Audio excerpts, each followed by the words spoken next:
Greg, Yes, I'll make the announcement after the roll call, okay? yes, that will be fine. Okay.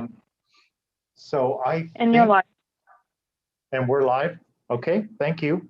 Yep. All right, Chair Eng, I believe we're ready to start. All right, thank you and good afternoon, everyone. I'm now going to call this meeting to order. The time is 1 p.m. May we have a roll call, please? Yes, Commissioner or Chair Eng, Here. Vice Chair Hubbard.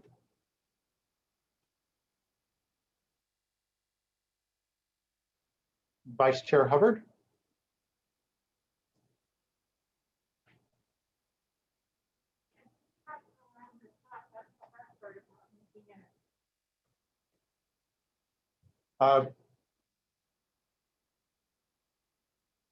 Yes, Commissioner Emily Riley.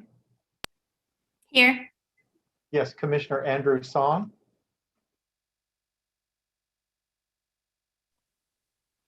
Excuse me, this is the chair. I'm here. It's Oh. but I just want to note that there is no button on the bottom for us to unmute. When I glossed over my face, then it showed that I could unmute. So it's kind of uncomfortable. It's a new format for us. Okay, thank you, Commissioner Song. Commissioner Cambria Bowman, I'm here. thank you. And Vice Chair Hubbard. Yeah, I just found, I fixed it so that got the new format in. Caught me by surprise. Okay, Madam Chair, you have a quorum? Commissioner Blaine is here as well. Oh, yes, I'm sorry. Thank you, That's Commissioner okay. Blaine. Thanks. I was just going to say that. Thank you and welcome, everyone. I'd like to make an announcement that it's with regret that I announced that Commissioner James Campbell has resigned as of yesterday.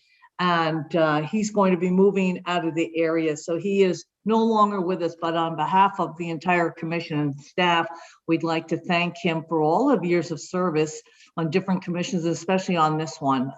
He's been a tremendous value to us and we'll miss him sorely. So without further ado, we'll go ahead and continue.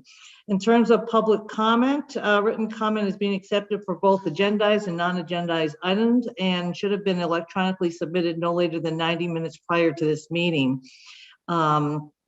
So the comments would be emailed to the Human Service Commission and posted online prior to the meeting. I don't believe we received any public comment. So next on our agenda is the approval of the minutes. The regular meeting minutes dated January 14th, 2021.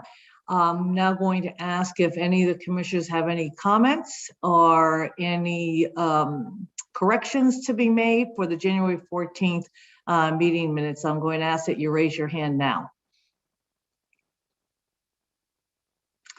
I do not see any hands raised. So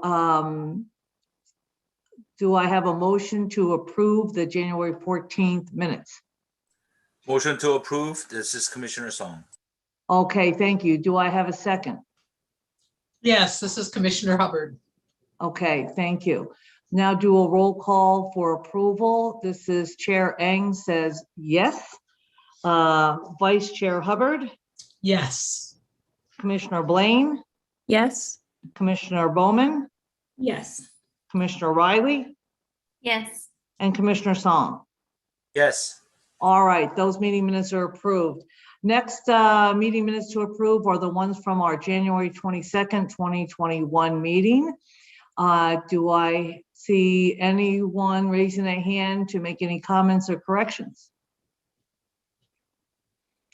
I don't see anything. So do I have a motion to approve these minutes? Commissioner Commissioner- Blaine, motion to approve. Commissioner Song, second. Okay, we'll do a roll call. This is Chair Eng says yes. Vice Chair Hubbard, Yes. Commissioner Blaine, Yes. Commissioner Bowman, Yes. Commissioner Riley, Yes. and Commissioner Song. Yes.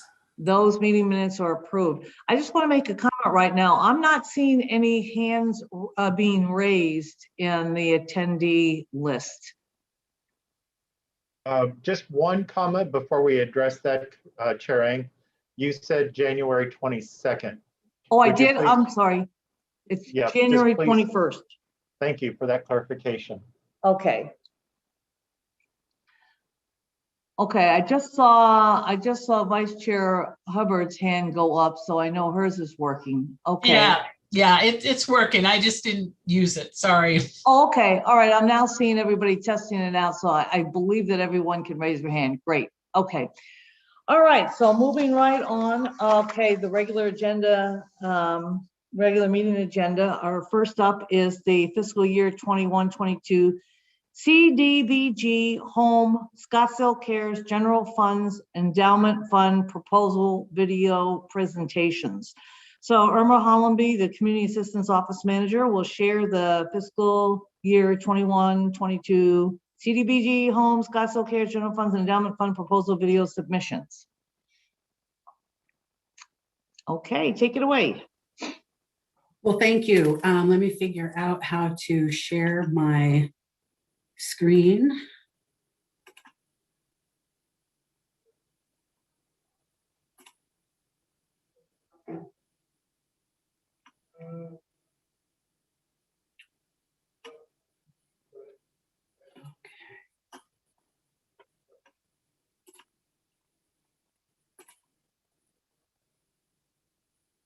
It does not look like I did it correctly.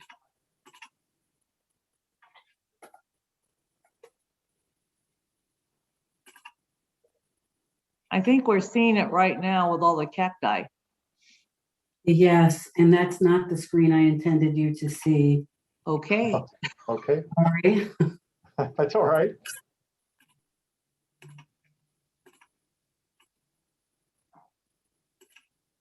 Oh my.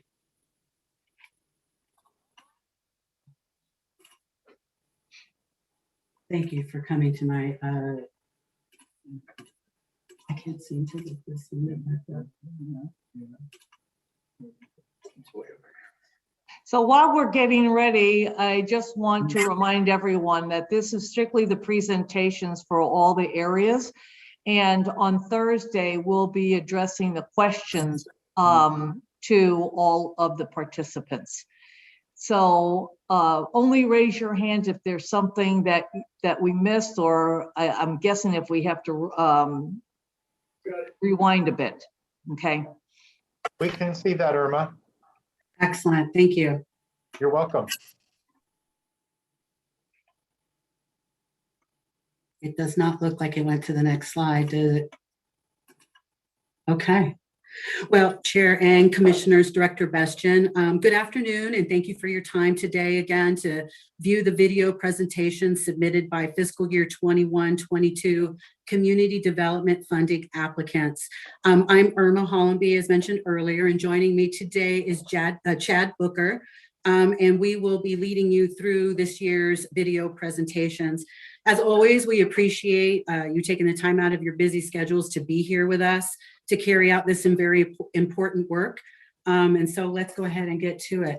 Today's agenda, we're just going to quickly go over the calendar of events, touch base with you on the SharePoint site, then proceed to show you video presentations, and then we will wrap up. To go over the funding process, today, February 9th, we'll be showing you the video presentations. When we all convene again on Thursday, this will be for the commissioners Q&A session with the funding applicants. Just to touch base with the commissioners, everyone we can see has logged in. Is everybody finding the information that they need on SharePoint and that this site is easy to navigate? Yes, thank you. Yes, thank you. Yes, thank you very much. Yeah, no problems here. It's been great. Thank you. Okay, great. All right.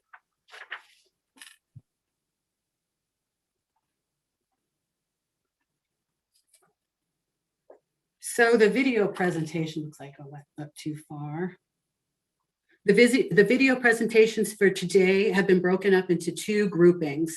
The first Excuse group, me, Ms. Hollenby, yes. I believe we have Becca from City Cable. Your hand is up. Did you have a question, Becca?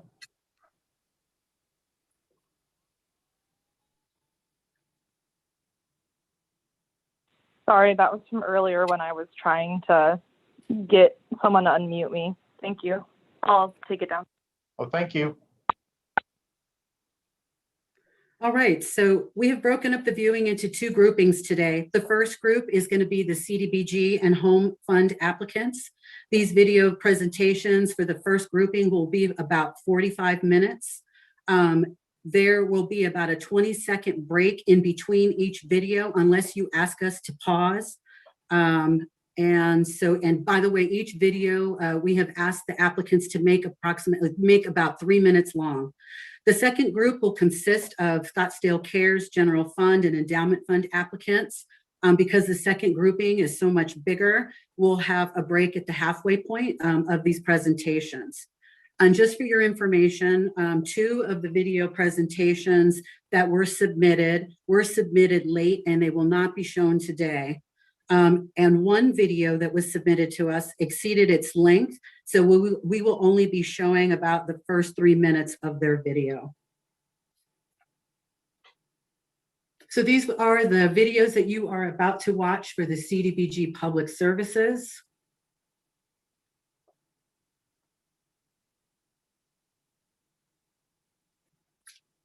For public facilities.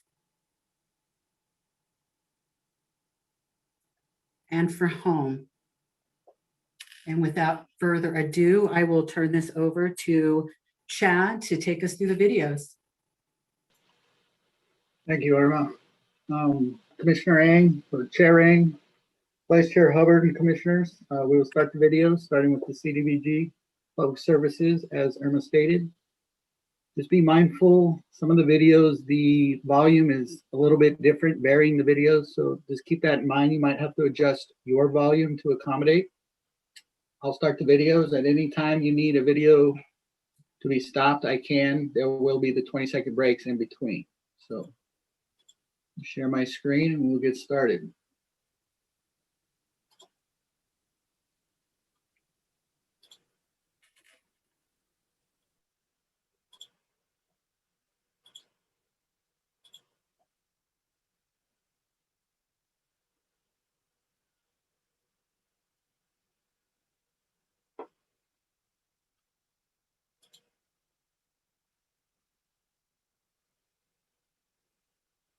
Thank you for giving us the opportunity to share about Big Brothers Big Sisters and for your continued support of our Scottsdale mentoring program. Youth in our community are facing extreme stressors. Due to COVID-19, they are experiencing increased anxiety, uncertainty around the health and safety of their families, and lack of access to regular schooling and social support networks. Having a caring adult role model is a key protective factor in helping youth build resiliency against these type of stresses. Our vision is that all youth achieve their full potential. That is why our mission is to create and support one-to-one mentoring relationships that ignite the power and promise of youth. Volunteers, who we call Bigs, are matched with children who we call Littles.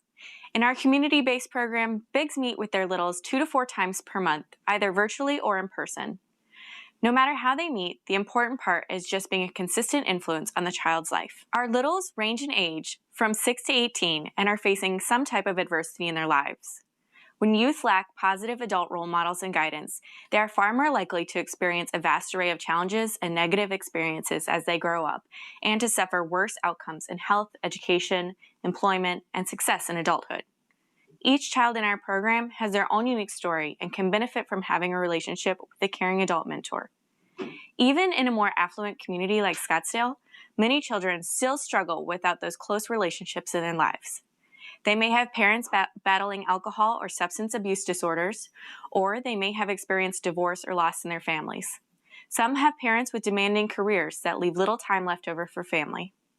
Regardless of the circumstances, all children need a trusted, positive adult figure they can count on in order to reach their full potential. We just celebrated our 65th anniversary of providing mentoring in the Valley.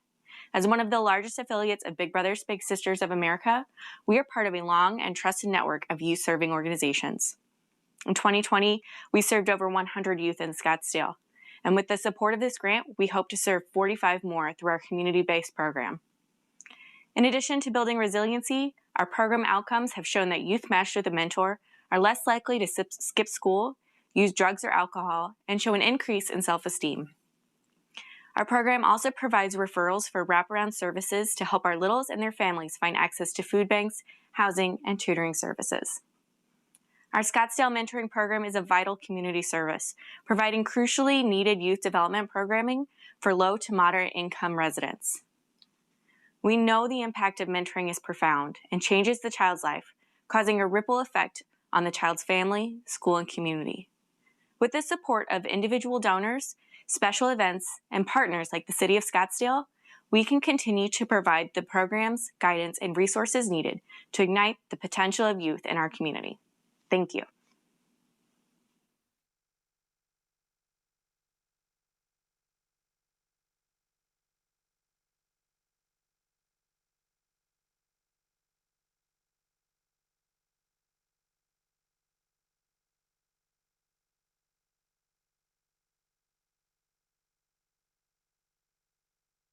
In addition to housing development, there are many forces that render stable, affordable housing conditions in our community. These forces or factors can include financial literacy, workforce development, childcare, food security, to name a few. It can be difficult for individuals and families to navigate those factors and resources when facing challenging times as we are now. That is where support in navigating those situations can make a big difference, and why our proposal focuses on housing navigation services. Hi, I'm Nikki Ramirez, Director of CPLC Supportive Housing Services. CPLC is a nonprofit that serves 5 states within the southwestern United States and has served Maricopa County residents for over 50 years. CPLC has over 40 lines of business across 4 pillars of operation, including health and human services, housing, economic development, and education. CPLC holds internally across its leadership team the cross-sector expertise necessary to understand and mitigate the forces that jeopardize stable and affordable housing conditions. The factors that I mentioned previously are upstream forces that, when not properly supported, can result in unaffordable and unstable housing situations.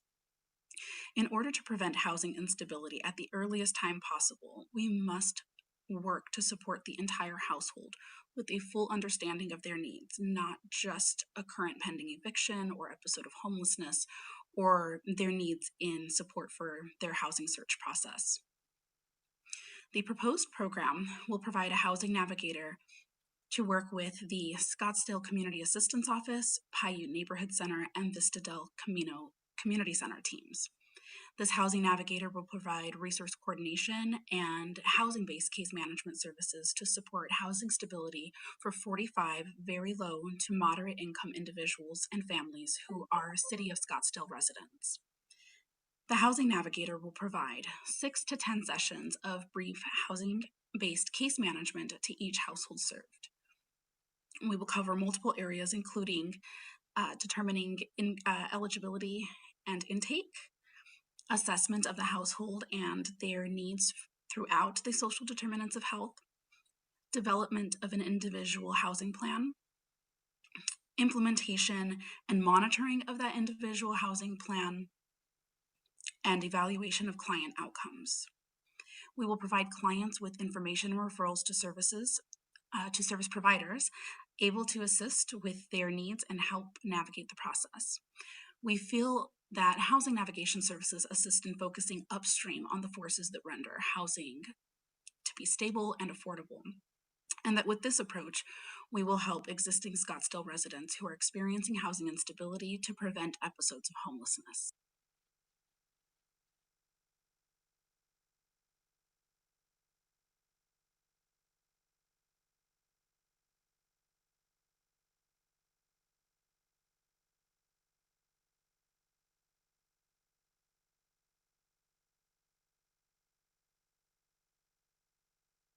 Chrysalis proposes to partner with the City of Scottsdale to provide transitional housing and case management services to victims of domestic violence in Scottsdale. The problem we seek to address is affordable housing and supportive services for victims of domestic violence. There are many barriers that victims of domestic violence face when seeking safety and stability. Victims experience financial abuse, discrimination based on their abuser's crimes against them, or difficulties meeting their specific needs for confidentiality and safety. According to the 2020 Point in Time Count report, as of January 27, 2020, there were 7,419 people experiencing homelessness in Maricopa County alone, with 576 who were victims of domestic violence and 102 who were unsheltered Scottsdale residents. The needs of victims of domestic violence in Arizona already exceed the available resources. Transitional housing is a place where families can breathe a little easier, focus a little better, and begin to see themselves as successful. The ability to find safety, support, and hope can be found in Chrysalis's transitional housing program. Our program works hand in hand with survivors of abuse and coordinates services within the community to help them beyond crisis care. This program is designed as a bridge to self-sufficiency and permanent housing, with wraparound services geared towards employment, educational training, and independent living. Through participation in this program, clients work with case managers to overcome the impact of trauma and work towards self-sufficiency. Survivors of domestic violence, including parents with children and single adults, can stay in our transitional housing program for up to 24 months. The knowledge and skills that Scottsdale residents gain through transitional housing can give them a sense of hope as they move forward. Chrysalis will provide transitional housing to 15 Scottsdale residents and case management services to 25 Scottsdale residents. The total served through this proposal is 40 Scottsdale residents. Chrysalis continues to develop relationships and court systems throughout Maricopa County. We participate in a domestic violence work group that meets with court advocates, prosecutors, and defense in the Scottsdale City Court. This group meets regularly and provides a dual training between agencies where Chrysalis can present domestic violence awareness and the City Court can present information on orders of protection. Chrysalis screens incoming residents in partnership with the Barrow Neurological Institute for any head trauma they have experienced. If residents meet the criteria, they are referred to the Barrow Neurological Institute at St. Joseph's Hospital. At no charge, the resident receives an MRI, a neuropsychological evaluation, and any necessary care. Thank you for considering our application. As the first trauma-certified domestic violence agency in the nation, Chrysalis leads the community to broad-based solutions to prevent domestic abuse.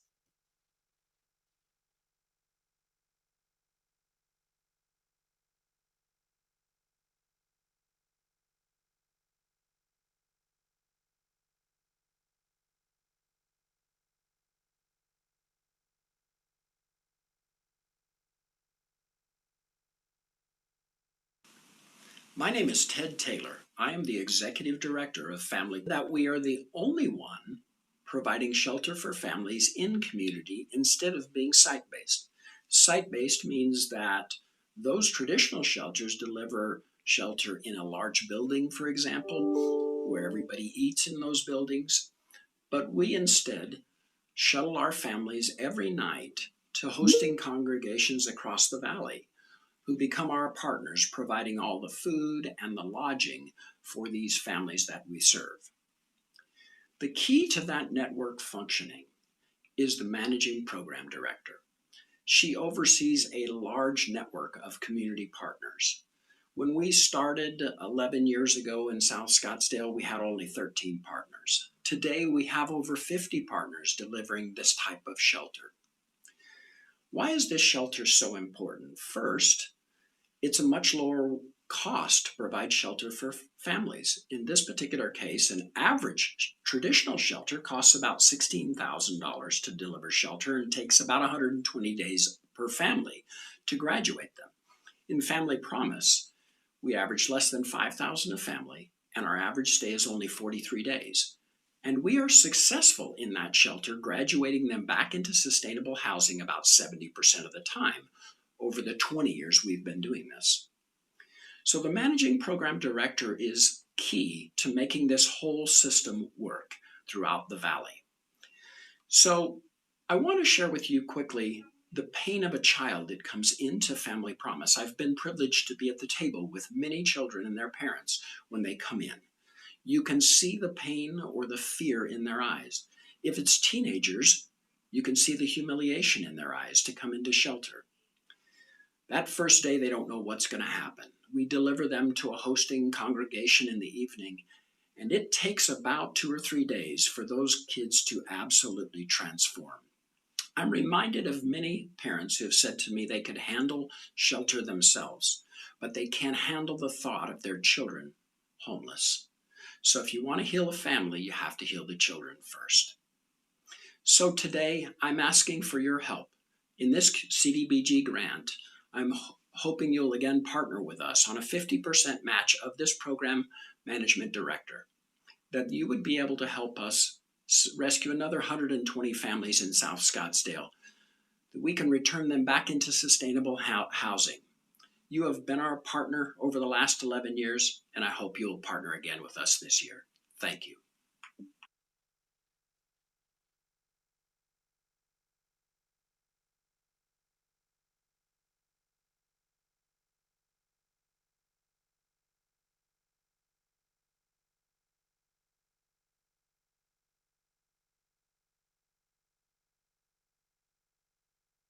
Hi, I'm Amy Holstein. I'm the residential director at Florence Crittenton.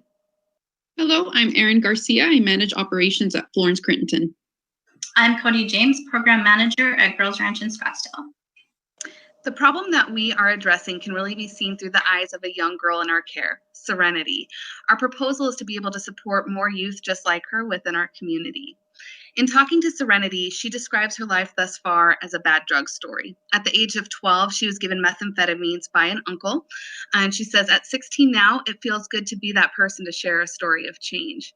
Through her addiction, she began hanging out with older men and said that she was removed by the Department of Child Safety and placed into a group home, where she recalls being fearful and very worried about her safety there, as men would come looking for her peers, and she remembers having to hide under tables to make sure no one saw her. While in that placement, she learned that she was pregnant and could no longer stay. Unfortunately, was able to come to Girls Ranch Scottsdale, where we learned that she ended up miscarrying, and she said she's been lucky to stay, where she feels safe and overall is a completely different person. She says some of the best things that she's learned has been her independent living skills, that has been making tacos and, believe it or not, chores. She's really learned the importance of creating a clean and organized environment. Previously, she really struggled with relationships and building bonds and maintaining those relationships, especially healthy ones. That's something that she's been able to work on, and she's proud to accomplish that. She's actually making friends. She's even able to enjoy school, history being one of her favorite subjects. When asked what would she tell a new girl who comes into our care, she said, follow the rules. It's really helped with her natural ability to be resilient, and it's helped with her mental adjustment, as she puts it, to see that hope and future that is really set ahead for her. With the support of the CDBG Scottsdale grant, we'll be able to serve 38 unduplicated Scottsdale residents, and we'll be able to provide more opportunities to inspire stories of change, just like Serenity's. We'll be able to see that who will be able to see their own greatness and really their full potential. At Girls Ranch Scottsdale, we provide comprehensive, trauma-informed, and gender-specific services while providing a 24/7 supervision and safe environment. Our services are individualized to meet the unique needs of each client while offering critical life skills such as financial literacy, work readiness, stress management, behavior management, preventive healthcare, independent living, and leadership development. Community partnerships and collaborations have been a critical factor in Florence Crittenton's longstanding success. Some of these partnerships include Bloom 365, Maricopa County Head Start, Southwest Network's Healthy Families, and COPC Workforce to provide parenting and independent living skills. We are navigating external partnerships while taking precautions due to the pandemic. Thank you so much for your time and consideration, and really look forward to another year with CDBG support and changing lives together.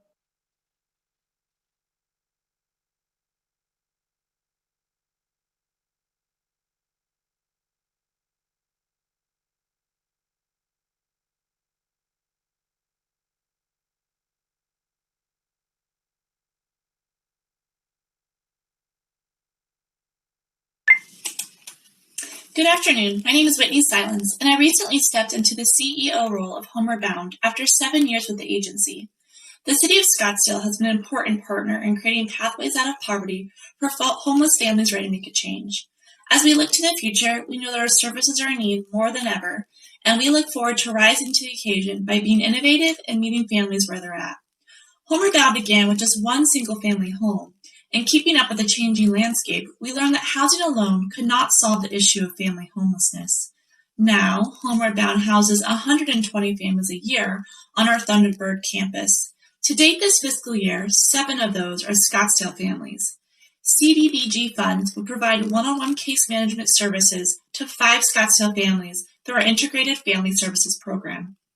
Homeward Bound provides housing and trauma-informed services to fulfill our mission of creating pathways out of poverty for homeless families ready to make a change. Our program core is designed to break multi-generational cycles of homelessness, welfare dependence, and domestic violence by addressing a range of contributors to poverty, such as credit, budgeting, savings, education and employment, job skills, access to childcare, enrichment programs for children impacted by homelessness. The foundation of our program is case management. With individualized case management, families prepare monthly budgets, identify and repair credit issues, clear evictions, and establish bank accounts in preparation for maintaining permanent housing. When the pandemic hit in March, we made the difficult decision to temporarily close in-person programs. Our programs team immediately began problem solving and innovating ways to continue to serve our families. They created learning and game packs for kids, began delivering classes over Zoom, case management support over the phone and email, and no-contact pickups for food and supplies from emergency pantries. We have since reopened our childcare and youth programs at a limited capacity. We are ensuring that our emergency pantries are fully supplied with household necessities. With the closure of schools and family members being at home all day, these needs are greatly increased. Our case managers remain on site to maintain consistent communication and aid for resident families. Homeward Bound does not simply house homeless families. Rather, we assist families in becoming self-sufficient and prepare children to succeed in school. Homeward Bound's program recognizes these issues and the trajectory of children raised in poverty. Through our own unique program and utilizing the complementary resources of other agencies, we are able to address the family unit holistically, supporting them in developing job skills, completing education, attaining life skills, building healthy relationships, and learning positive parenting strategies while achieving stability for their families. I'd like to thank the City of Scottsdale for this opportunity and for your continued partnership. Thank you so much for your time.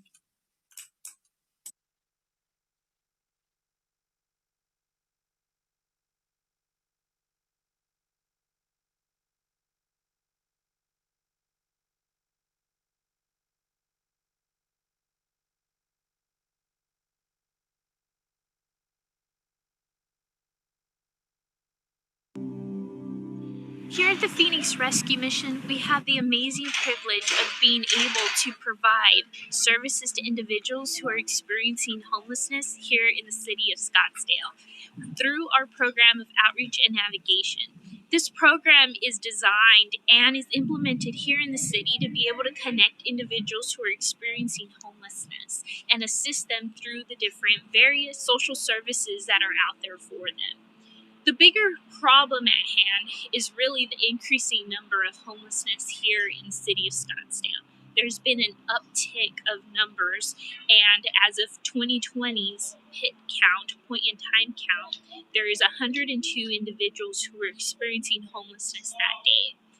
And as a result of that, there is a desperate need for social services such as outreach and navigation for the individuals who are experiencing homelessness here in the City of Scottsdale. So the activity that we are proposing for this application is outreach and navigation services.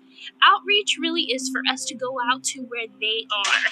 Where can we meet you where you are and offer you the services that are going to help connect you to the needs that you might have. The goal of outreach and navigation services is to connect individuals who are experiencing homelessness to an array of situations that they might be facing in order to meet their needs. The outreach component of that is to really go out to where they are and start building relationship and rapport. We believe that that is key and essential in being able to help individuals walk and navigate them through the complex social services that are available to them. We can help individuals with housing. We can help individuals get connected to social benefits. We can help individuals get connected to mental health services. Anything that has caused them to live a life of homelessness or anything that is a barrier to getting them off the street, it is our goal to provide that service and that solution for them. So we estimate that we'll be able to serve 100 unduplicated clients in the city of Scottsdale. That number is derived from the point in time count, and it's possible that there could be more than 100 individuals. However, we feel confident in being able to serve at least 100 individuals unduplicated and unique in the city of Scottsdale. Phoenix Rescue Mission can't do this amazing work alone. We depend on our partnerships with local community agencies such as CBI, Community Bridges, such as CAS for shelter, such as iHelp for shelter as well, or other agencies that provide medical assistance such as Parsons Circle City. We definitely take pride in our partnerships, and we know that it just takes a collective effort to truly help individuals who are in need. It is our privilege to be able to serve the city of Scottsdale. We are already here doing this good work, and we are excited to continue it. And we hope that you take that into consideration when you're reviewing our application, because we are very excited to continue doing this good work in this amazing city.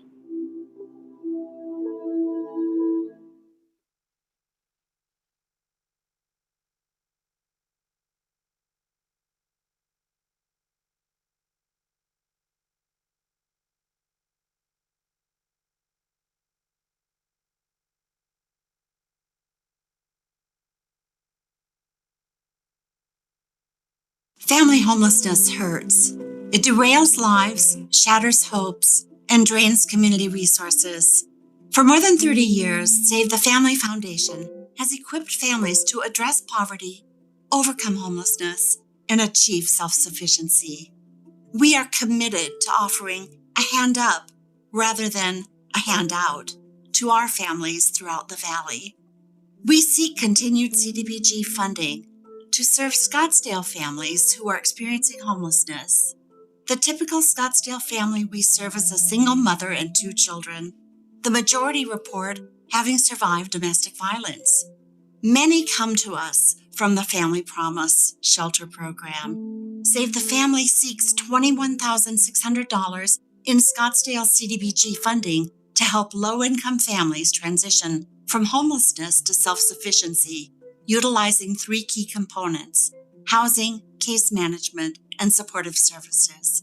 Our housing programs provide much-needed stability and the opportunity to address the complex issues that lead to homelessness. Case management and supportive services offer families much-needed guidance in their journey towards self-sufficiency. A family's participation in our program averages less than 10 months, but Save the Family's supportive services are available for an additional 6 months after graduation. All this to help ensure the continued stability and personal progress of the family.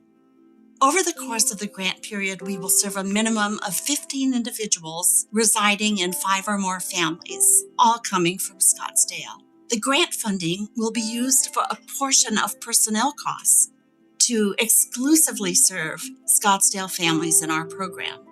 Save the Family will leverage funding from a variety of sources, including United Way agencies and charitable foundations, to ensure the remaining personnel, housing, and operating expenses are met. Save the Family gratefully acknowledges the contributions of community partners, including Creighton University, A.T. Still University, MCC's Dental Hygiene Program, Dress for Success, Newtown Community Development, and BBVA Bank. They all help our clients improve their health and wellness, employment, and self-reliance. The popular phrase is never more true than in healing homelessness. It takes a village. We are proud to partner with the City of Scottsdale to bring together that village for children and families in Scottsdale in need. Thank you for your consideration.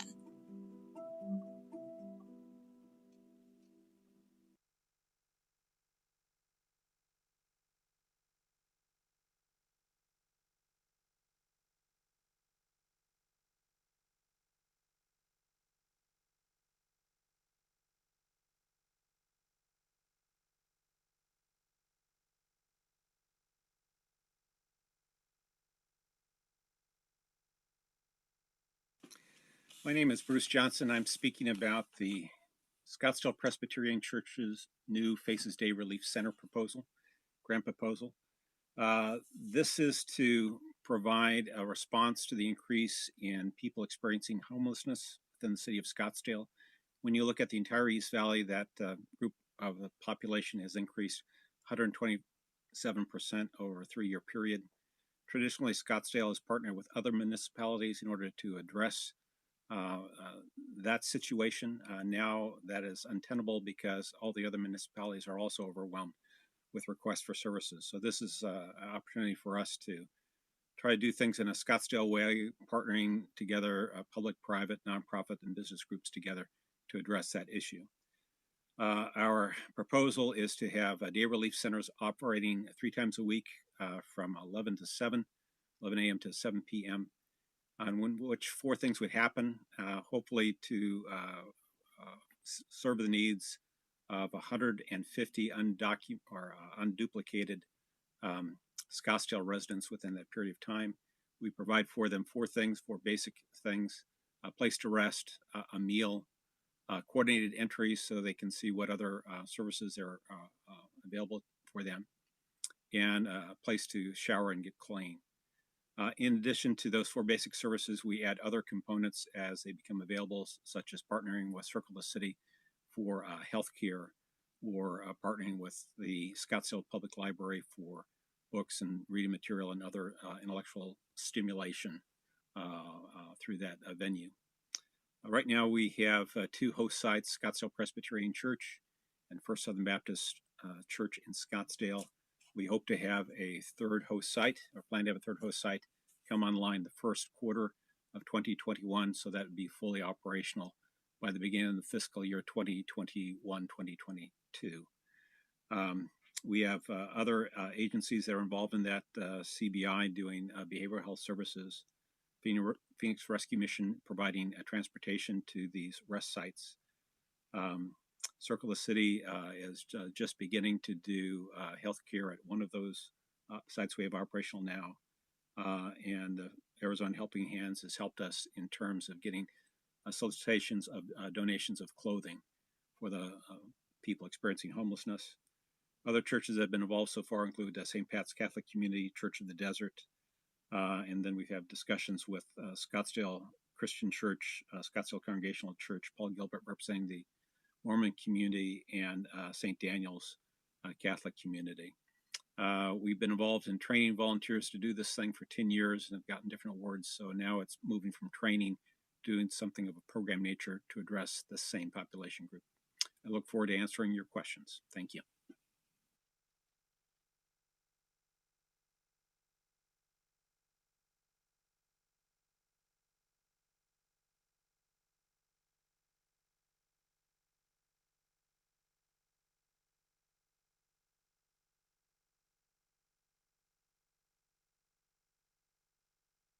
Good morning, Commissioners. Thank you for your time and consideration.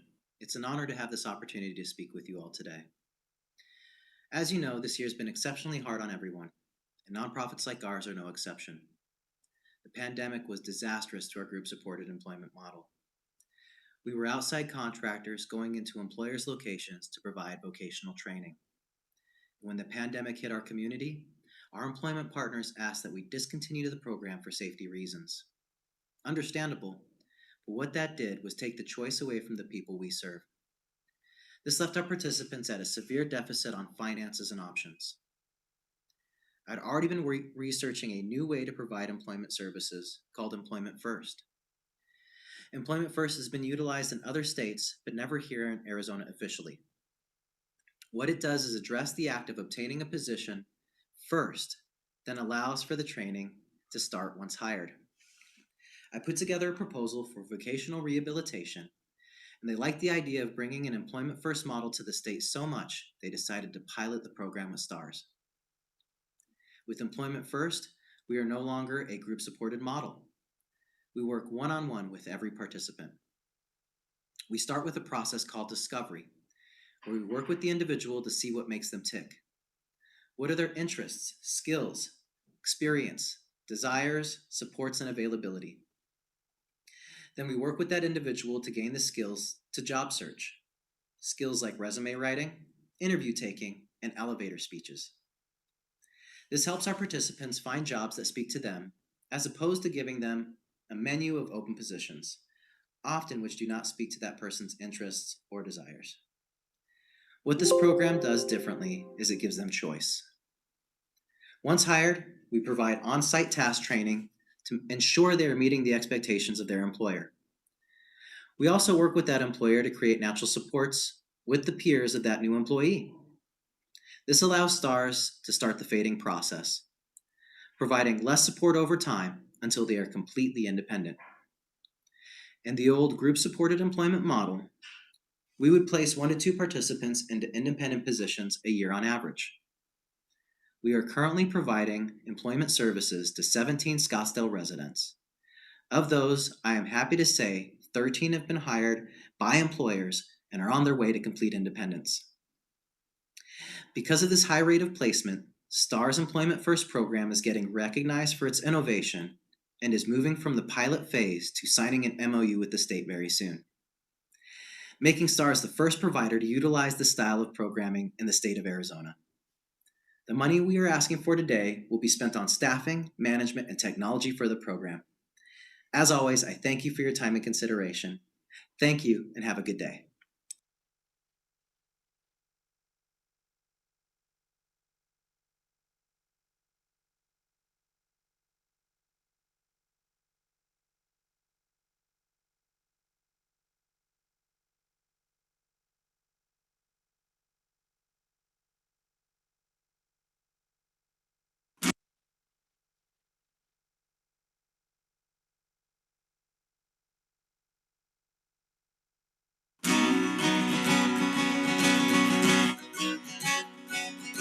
Who's gonna tell you when it's too late? Who's gonna tell you things aren't so great?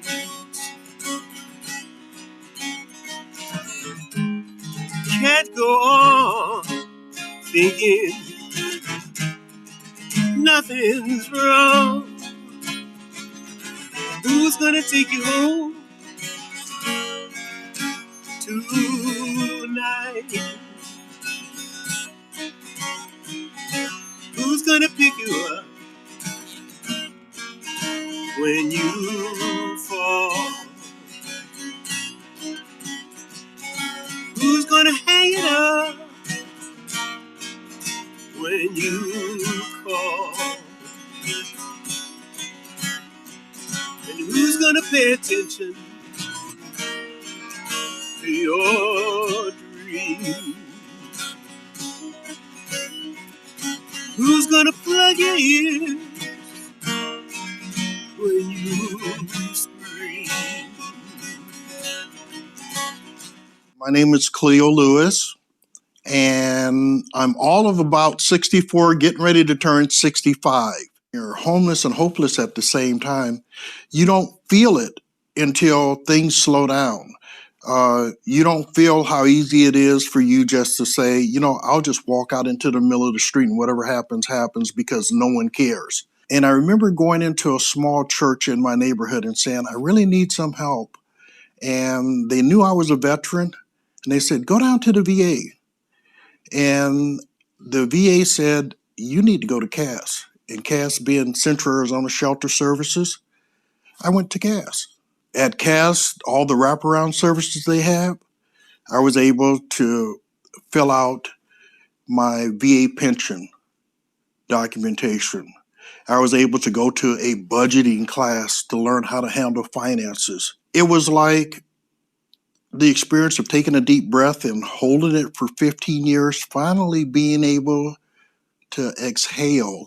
The light that was at the end of the tunnel started shining brighter. Every day is a new beginning. And I'm ecstatic at just the challenges that life presents to me. So I haven't lost anything. I've gained a lot.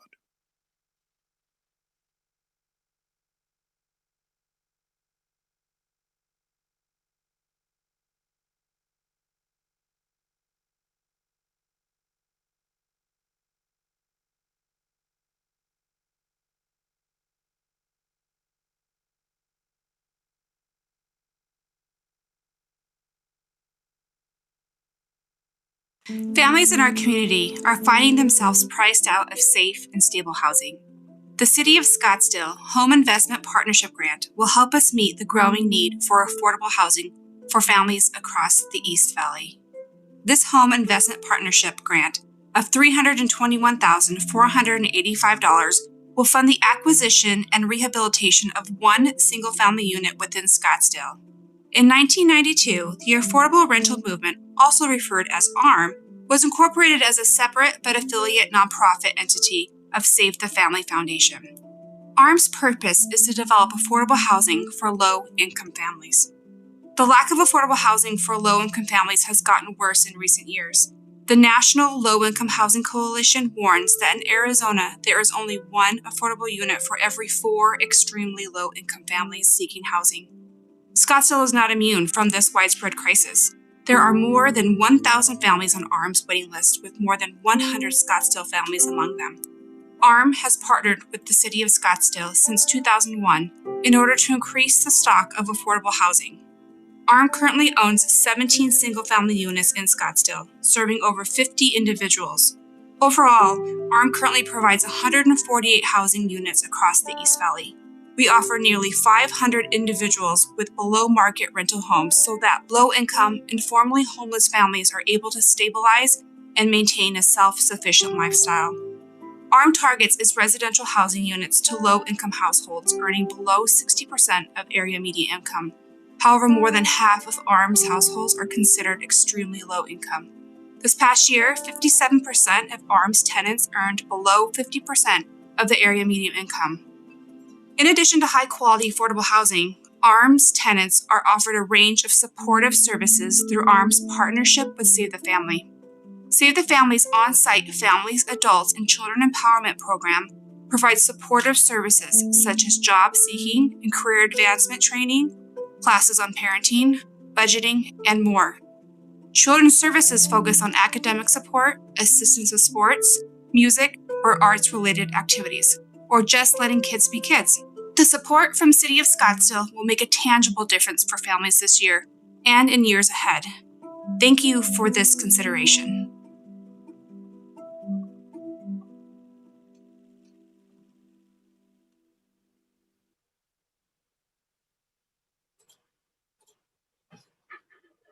Okay, commissioners, we are going to take a quick 5-minute break. When we return, we will be starting the Scottsdale Cares videos. Anybody has any questions or concerns, feel free to let us know. If not, we'll see you in 5 minutes. Thank you. Thank you.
Okay, it's been 5 minutes. Commissioners, everybody all set to resume? Yes. Okay, well, we'll get started right now with the Scottsdale Cares. First one up is Best Buddies. Here we go.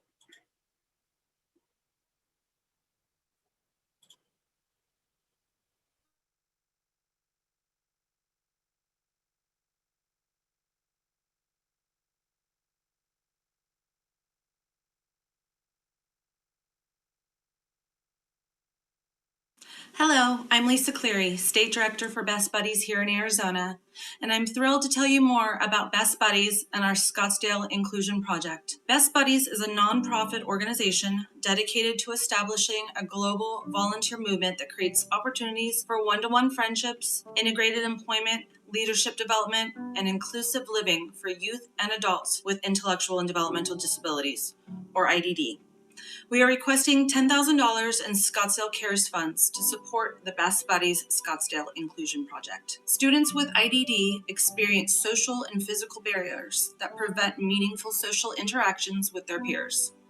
They are also at higher risk of victimization or bullying in school. Best Buddies uses a one-to-one peer friendship model among youth with IDD and their typical peers to create a positive and inclusive school environment. During the pandemic, combating isolation has become harder for all of us, especially for those with an intellectual and developmental disability. Best Buddies is working tirelessly to provide support and direction during this ever-changing time due to COVID-19 to ensure everyone feels included and has a friend. Here to speak on her experience through the program is Allie Raisin, a senior at Chaparral High School. Best Buddies has brought a huge positive impact to my school and community and has brought happiness, friendship, and smiles to everybody. Everybody has a friend at Best Buddies and everybody is included. I love spending time with my buddy.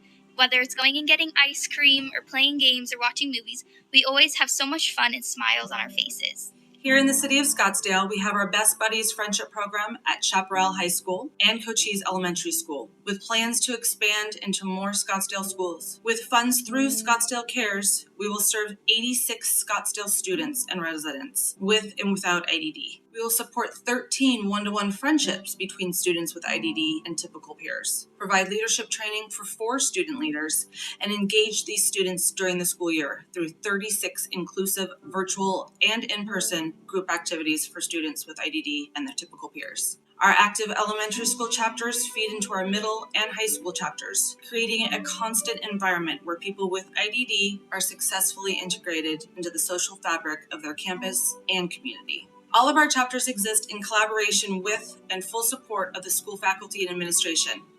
Best Buddies staff work closely with the school to identify and train student and faculty leaders to ensure the program's overall success.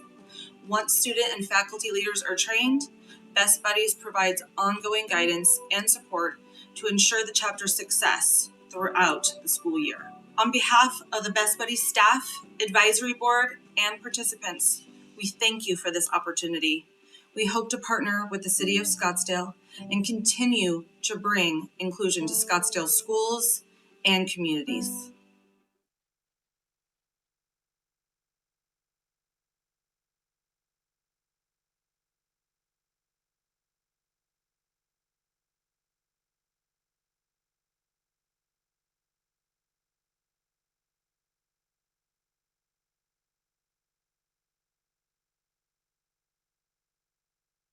Thank you for giving us the opportunity to share about Big Brothers Big Sisters and for your continued support of our site-based mentoring program at Navajo Elementary School. Youth in our community are facing extreme stressors. Due to COVID-19, they are experiencing increased anxiety, uncertainty around the health and safety of their families, and lack of access to regular schooling and social support networks. Having a caring adult role model is a key protective factor in helping youth build resiliency against these type of stresses. Students who we call our littles are matched with volunteers who we call our bigs on one-to-one basis to enhance positive youth development. During the course of the school year, these youth are mentored weekly on the school grounds and participate in academic, athletic, and enrichment activities with their caring adult mentor. In addition, teachers communicate littles' areas of scholastic need with our bigs, who often work on homework with or help littles study in subjects where they have been falling behind. This current school year has been especially difficult for our program at Navajo Elementary School. When COVID-19 caused stay-at-home orders and shutdowns in March of 2020, we lost access to the school and our ability to provide mentoring services on site. Our goal for the 2021-22 school year is to serve at least 10 youth with mentors. We anticipate having full access to the school and to meet this goal. The students will need our program more than ever because they have been isolated, lonely, and are possibly behind academically, making their support from a mentor even more critical. In addition to building resiliency, our program outcomes have shown that youth matched with a mentor are less likely to skip school, use drugs or alcohol, and show an increase in self-esteem. Our program also provides referrals for wraparound services to help our littles and their families find access to food banks, housing, and tutoring services. Our site-based mentoring program at Navajo Elementary School is a vital community service, providing crucially needed youth development programming for low to moderate income residents. With the support of individual donors, special events, and partners like the City of Scottsdale, we can continue to provide the programs, guidance, and resources needed to ignite the potential of youth in our community. Thank you.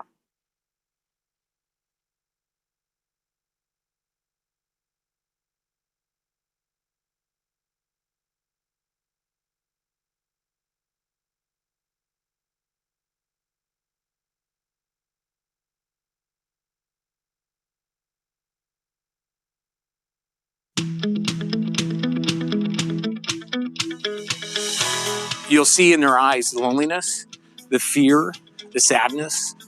They don't know where they're going to be the next day. They want help. They just don't know how to get the help. Community Bridges provides that help through its East Valley Mobile Outreach Team. The team offers outreach and crisis services to Mesa homeless, indigent, and working poor adults who experience substance abuse or a behavioral health emergency. Each team consists of a peer support specialist and an emergency medical technician.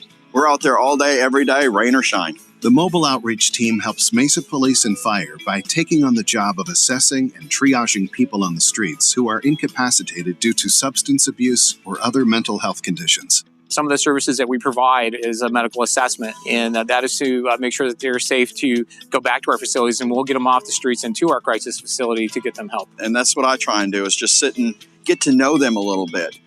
Make them feel like they're someone that and I do care. The team also links them to the larger system of care for homeless people, such as CBI's homeless navigation and permanent supportive housing programs. One reason CBI's East Valley mobile outreach teams work so well is their own life experiences.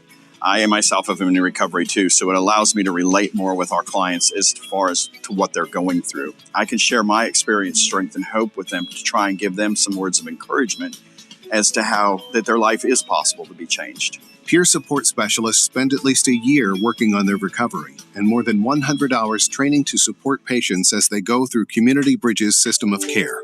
Using their experience and training, our peers and EMTs support Mesa's most vulnerable residents as they work to change their lives and reach their greatest level of stability and self-reliance. When we deal with a person that is chronically at our facility, one of the nice things to see was the person who was there did get hooked up with our navigator services. He did get enrolled into our CHIP program, and he did finally end up in permanent housing. So what's so great about our client getting his own apartment and his own housing, permanent housing, is that he gets to experience a life-changing event. Substance abuse and behavioral health conditions can be life-threatening when left untreated, especially when compounded by the emotional and physical stress of homelessness. The mobile outreach teams ensure that adults in crisis receive appropriate treatment in the most cost-effective setting. They free up police and fire so they can focus on public safety and leave emergency rooms open for true medical emergencies. One of the things that they don't get from a lot of people that they get from us is respect and dignity. And let them know that someone does care about them and someone does want to help them change their lives for the better. For more information about Community Bridges and its programs, visit communitybridgesaz.org.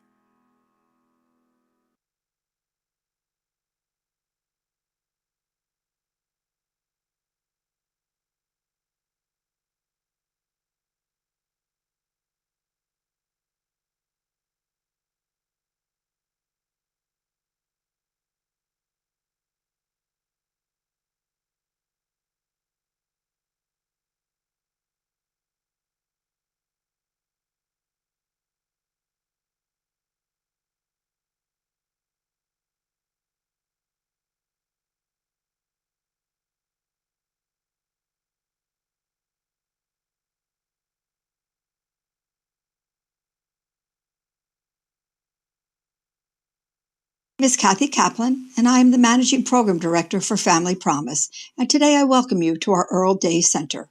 Family Promise offers a community-based solution to family homelessness. Our mission is to provide emergency shelter and social services for families with children, and underlying that mission are 5 points that I believe support it. That every man, woman, and child deserves an opportunity to have a roof over their heads, a hot meal, a warm bed, access to education, and most importantly, to know that someone cares. The Family Promise Program and our social workers deliver on these points beginning at first contact. 5 days a week, a live person answers our phone. She asks a few questions to determine need, and the only question that needs to be answered affirmatively during this call is, do you have minor children? If the answer is yes, the family is connected to a social worker who sets a date and time for intake. At intake, the entire family must be present, as our social workers are not just reviewing paperwork and verifying documents. They are assessing the interaction of the family unit, because we know that children who experience 2 or 3 adverse childhood traumas in their early years are at greater risk for truancy, substance abuse, and behavioral health issues in adolescence. And we are committed to mitigating these traumas as quickly and professionally as possible. Based on these assessments, a case plan is developed, taking into consideration the individual family's needs and their dreams for their future. We do not work to create cookie-cutter families, but rather embrace their diversity. We work to build upon it, as we seek to move each family from dependency to self-sufficiency. Formal case management is done weekly, and it is then that we assess progress towards the goals set in the case plan. Informal case management is done daily. We are in effect becoming the extended family, providing compassion, a listening ear, resources and referrals, and doing so with an open heart.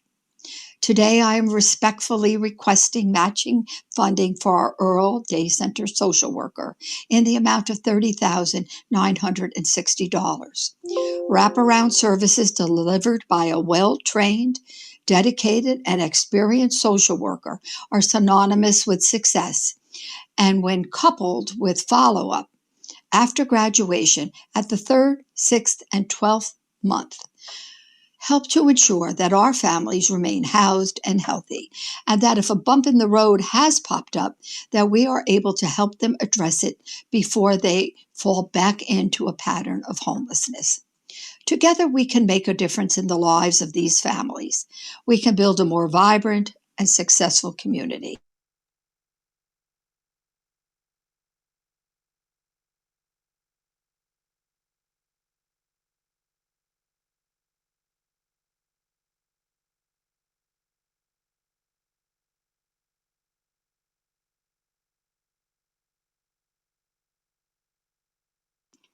Hello, I'm Bridget Costello, and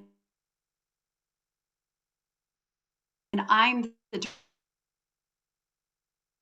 Director of Development for Free Arts for Abused Children of Arizona. At Free Arts, our mission is to transform children's trauma to resilience through the arts.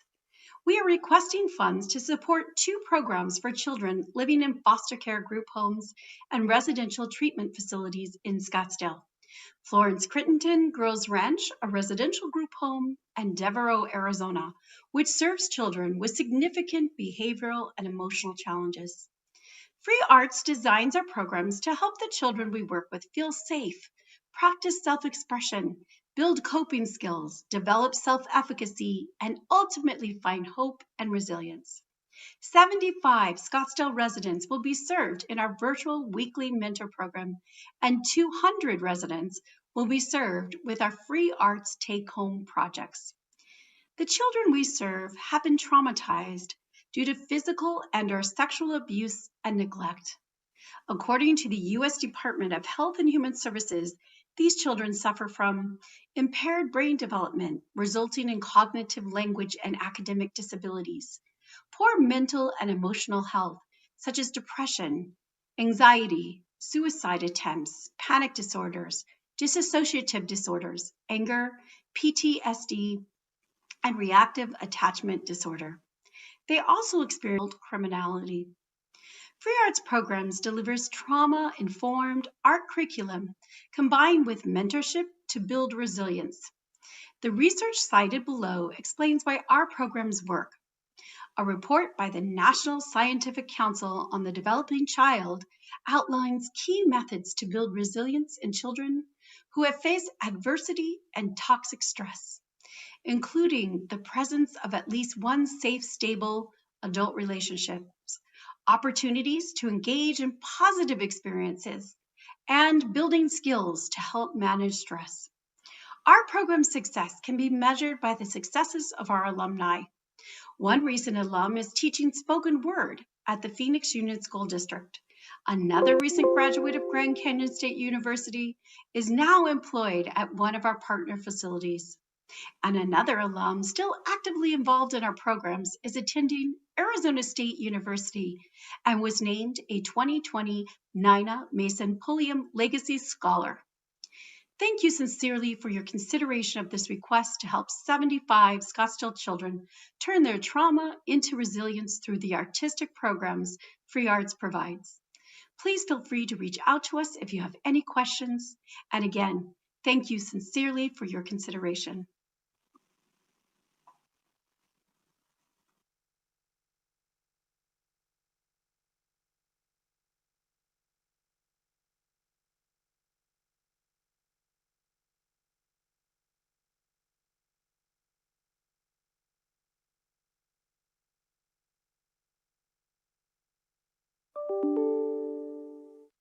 Hello, I'm Julie Reeve from Health World. Health World is requesting $5,000 to support health and safety programming for SUSD Title I elementary and middle school students.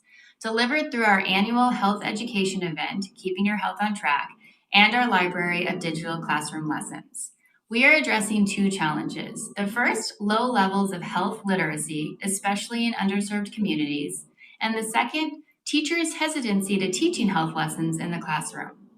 The challenges to health and safety our children face today are staggering, and the majority of educators are overwhelmed when it comes to providing health education lessons in their classrooms. In fact, recent studies have shown about 86% of elementary educators are responsible for teaching health, yet only 59% report they have been involved in teaching health. Educators have indicated they lack the time, financial support, training, and tools to provide these important lessons to students. These barriers prevent the facilitation of health education, which results in a continued decline in health literacy, specifically for underserved children and communities. As a result, children are falling victim to several health risk behaviors, which when established during adolescence are ultimately linked to 2/3 of all deaths among people over 25.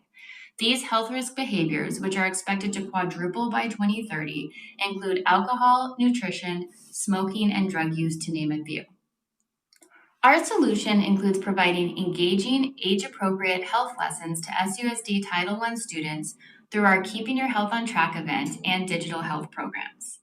Keeping Your Health on Track is an annual event for second grade SUSD Title I students that provides interactive health and safety information to improve their health literacy.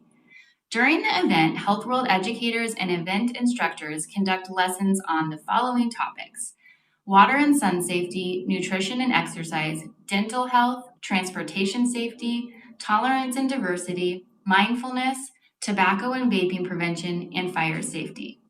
In addition, Health World's library of online programs will be provided to SUSD's Title I kindergarten through 8th grade teachers, allowing all teachers to have access to age-appropriate health lessons that are classroom and EDL friendly. Keeping Your Health on Track and related programming addresses the need for underserved children to have access to trusted and engaging curricula that educates and empowers them to build healthy lives. Health World's education programs provide this support without placing additional demands on teachers' planning time. We expect this solution to serve 5,500 unduplicated Scottsdale residents, 1,500 from the event, and 4,000 from the digital curriculum provided to schools. Other partner agencies involved in our Keeping Your Health on Track event include the Scottsdale Police Department, Scottsdale Fire Department, and the Scottsdale YMCA. We thank you for your consideration.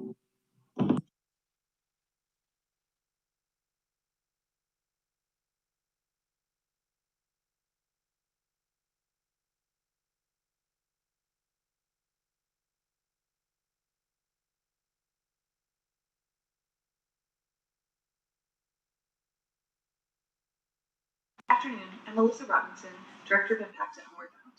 Today we're requesting funding for a portion of our youth services program. Homeward Bound houses 120 families a year, including 300 children. To date this fiscal year, 25 of those children are from Scottsdale families. CARES funding would provide youth programs to 15 homeless Scottsdale youth. Homeward Bound's youth program delivers a variety of trauma-informed supports, structured activities, evidence-based curriculum, homework assistance, meals, family literacy activities, and community events after school and during school intercession. Upon move-in, each Homeward Bound family participates in a youth service plan to set goals and assess needs for each family and individual child. This includes assessing adverse experiences and resiliency. Additional components include screening and referral services, parenting classes, drug abuse prevention classes, crisis intervention, and community outreach. We provide a range of programming for school-age youth, including summer reading program, robotics club, tutoring, life skills, chess club, science club, and mentoring.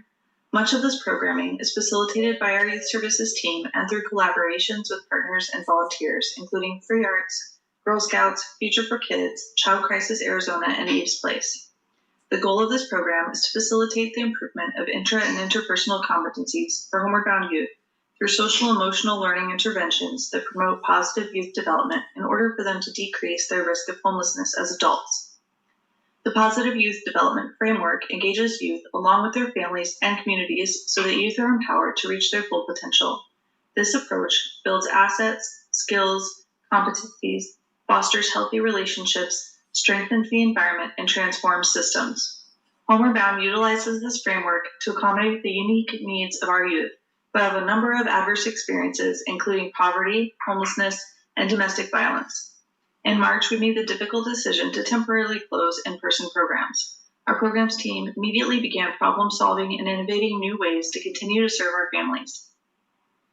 They created learning and game packs for kids, began delivering classes over Zoom, case management support over phone and email, and no contact pickup for foods and supplies from our emergency pantries. Through partnership with St. Mary's, we were able to distribute meals to all of the children who were on campus due to school closures. We later were able to reopen in-person youth programs at a limited capacity indoors and at full capacity outdoors. We are ensuring that our emergency pantries, which supply basic needs, remain stocked. We are completing the process of installing reliable campus-wide internet access and providing any additional tech or supplies families need to work or do school remotely. Thank you, City of Scottsdale. I look forward to seeing you on the 11th.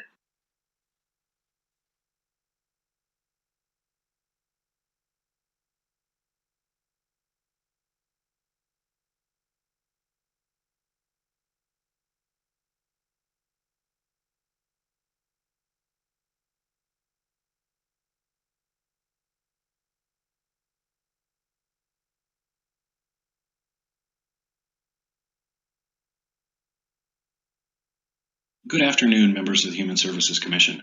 My name is Justin Owen with the McDowell-Sonoran Conservancy, and I thank you for your time today for me to present our proposal for Scottsdale Cares funding for our Expedition Days online program.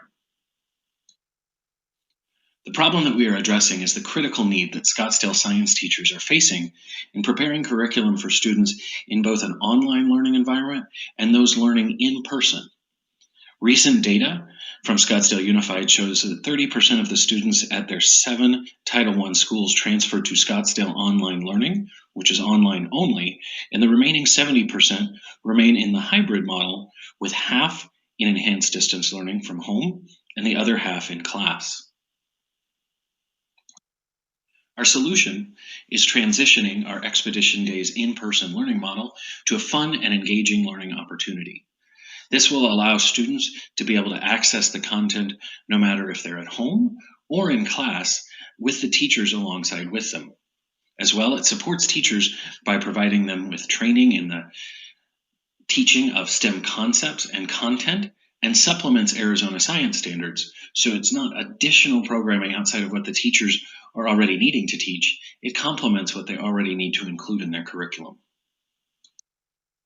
While Expedition Days Online will include videos, as well as interactive questionnaires and presentations, specifically, we're asking for support for the interactive game portion. This game will allow students to log in and use their skills to discover the interconnectedness of the Sonoran Desert, and their teachers can later log in, check their students' progress and understanding and skills, and tailor follow-up lessons to complement their class's individual needs. On the left side of your screen, you'll see in our in-person model where each student is designated a different species within the Sonoran Desert. Each species plays on one another and what removing one of those from the equation does to the rest within the web. On the right-hand side of the screen, you'll see the beginnings of the design of our game, with initial models looking at identifying the different types of species, and then in the upper right-hand image, you'll see that web model and how we can connect it online, that the students are interactive with it. Through our impact, we'll serve over a minimum of 1,000 unduplicated students.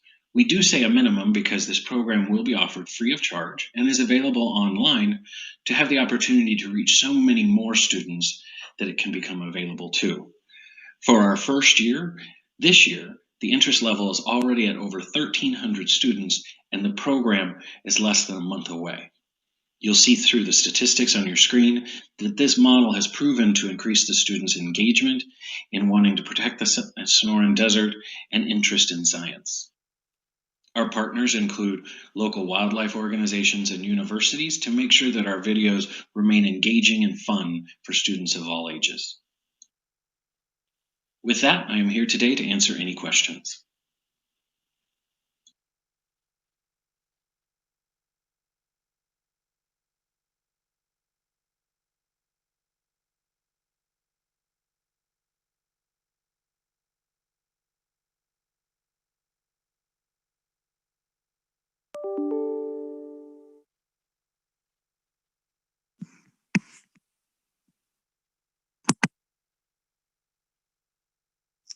Hello, members of the commission. My name is Kristen Poland, and I am the CEO of Not My Kid.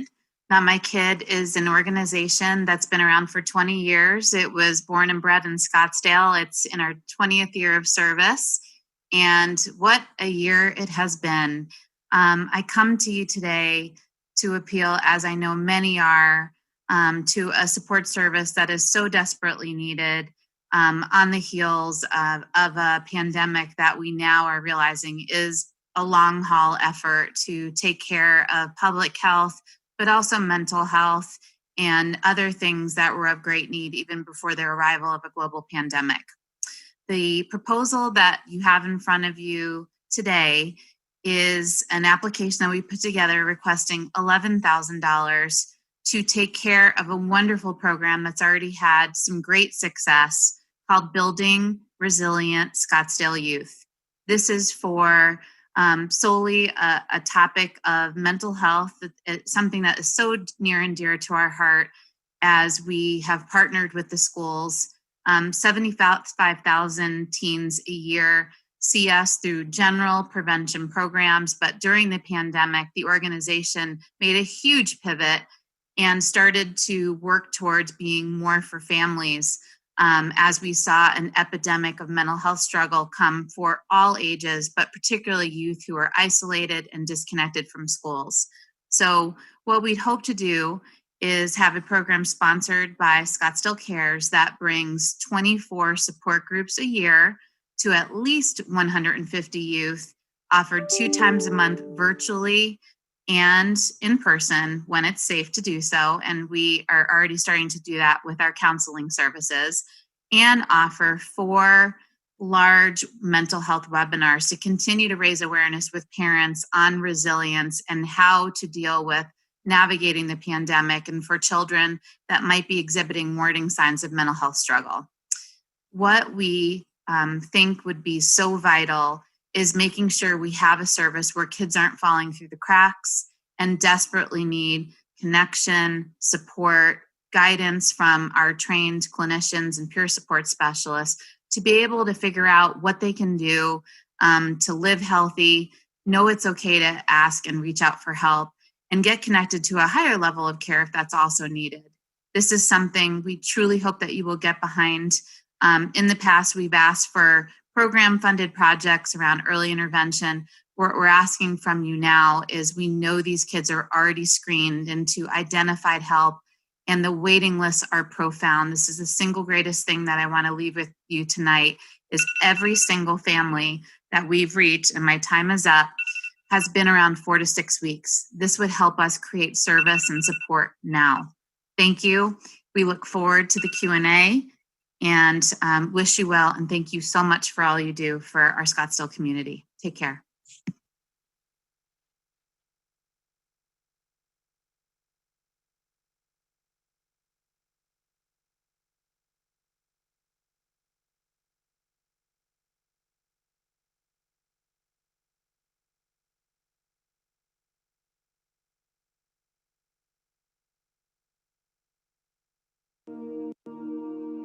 Here at Phoenix Rescue Mission, we take pride in being able to come up with new and innovative solutions.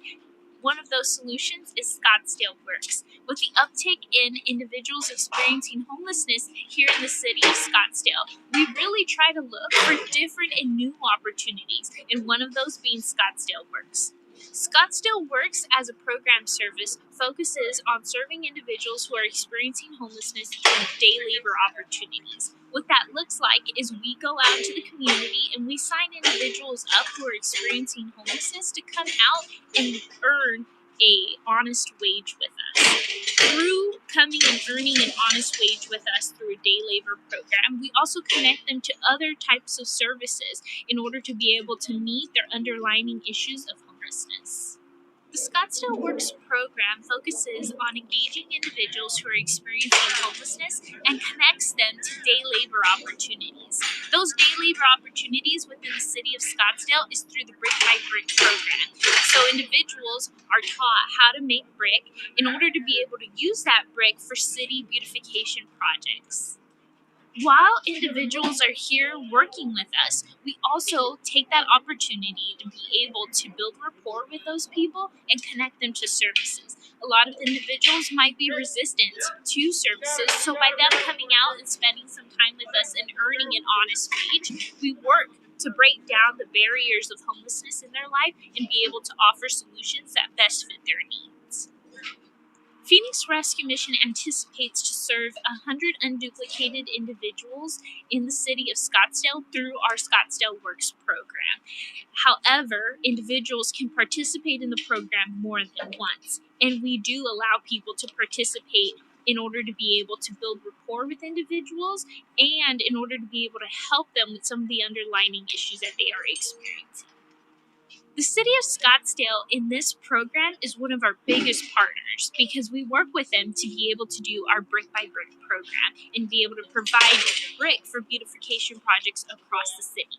However, as it pertains to social service programs, we work to connect individuals with an array of different community partners such as CAS, CBI Community Bridges, Parsons, Circle the City, and other programs such as iHelp in order to be able to get people successfully off the street.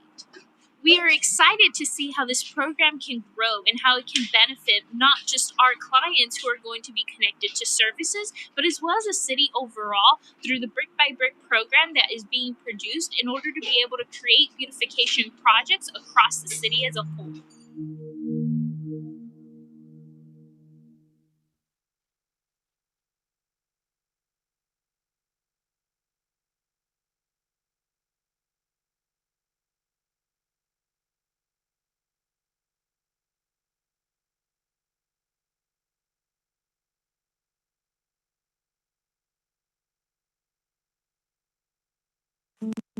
Save the Family provides housing and wraparound supportive services to Scottsdale families experiencing homelessness.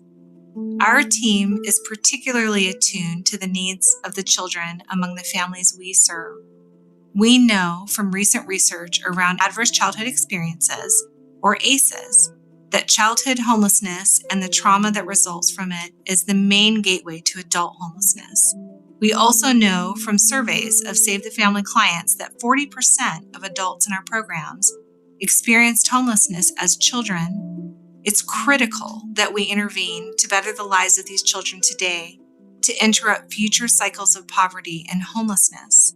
Save the Family seeks $10,000 in Scottsdale Cares funding for the Youth Enrichment and Achievement Program that has served Scottsdale youth so well for many years.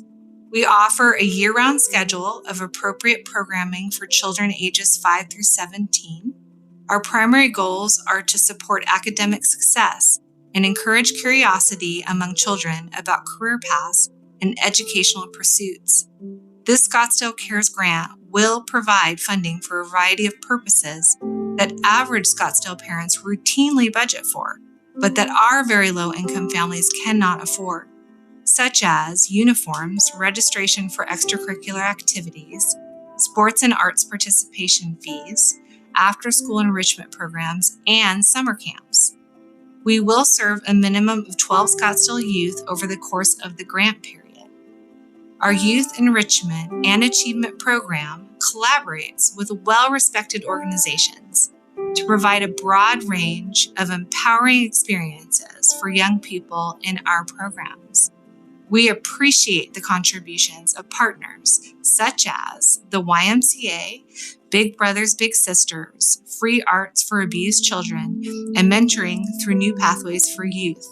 Our community youth advocate also works closely with local schools and McKinney-Vento liaisons, including those in the Scottsdale Unified School District, to confirm enrollment and track the attendance of our students.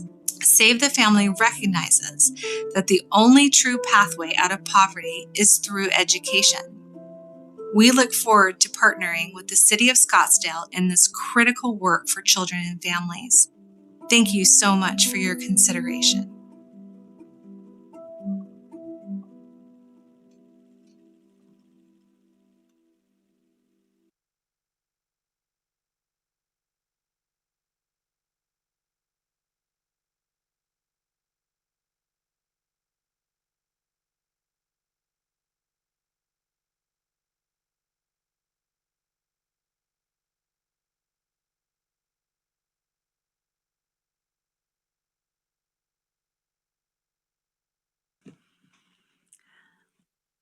Hello, Chair Eng, unique circumstance. I am pleased to be able to tell you that we are once again partnering with Vista del Camino to provide rent assistance to vulnerable families in Scottsdale. When an individual or family comes into Vista, they are assessed by the City of Scottsdale social workers, who determines what type of assistance they qualify for and is needed. Individuals and families are asked to provide income verification, proof of Scottsdale residency, and a documentation of some kind of crisis. Once someone is determined eligible for assistance, social workers then determine which funding source they are eligible for and what time frame. Some qualify for traditional government assistance, and a few, for a variety of reasons, fall just outside of those qualifications. A family could suddenly face the loss of a job, or, as we know, a dramatic illness. They can go in 1 second from managing financially to not being able to pay their rent for that month. Or it could be, a family that has had a reduction in income because they've had a family member who's been out with an illness. Since we at SCP are not bound by the same government restricted eligibility requirements, these are the cases where we can step in and provide immediate financial help. We can provide up to $1,000 per household per year, and we can give a family or an individual the month or so they need to figure out where to go next or to bridge to other funding sources.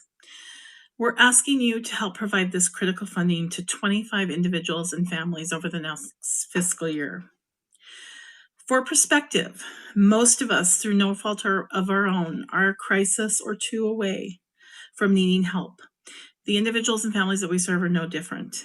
They have found themselves in a difficult situation, and we believe it's our responsibility to lift up the community members and offer assistance when possible and prevent families from becoming homeless when most vulnerable. Please consider helping us support Scottsdale residents in crisis. Thank you for your time.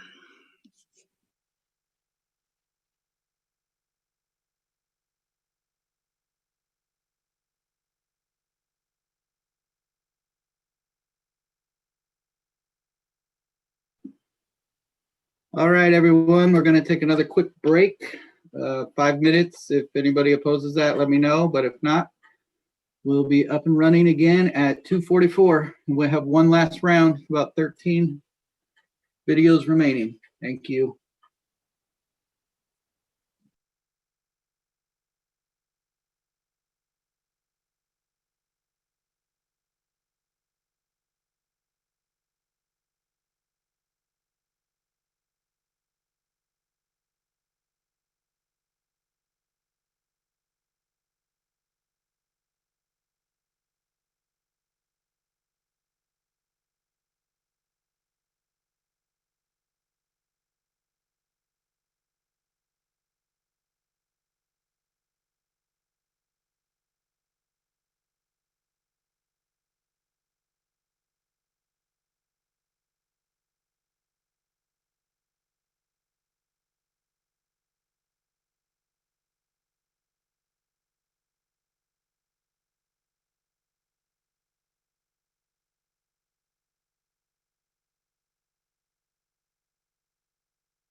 Okay, commissioners, if everybody's all set, I will start the videos again. If I don't hear anything, I'm just gonna start them up. First video is going to be TCAA for the Granite Reef Senior Center Congregate Meal Program.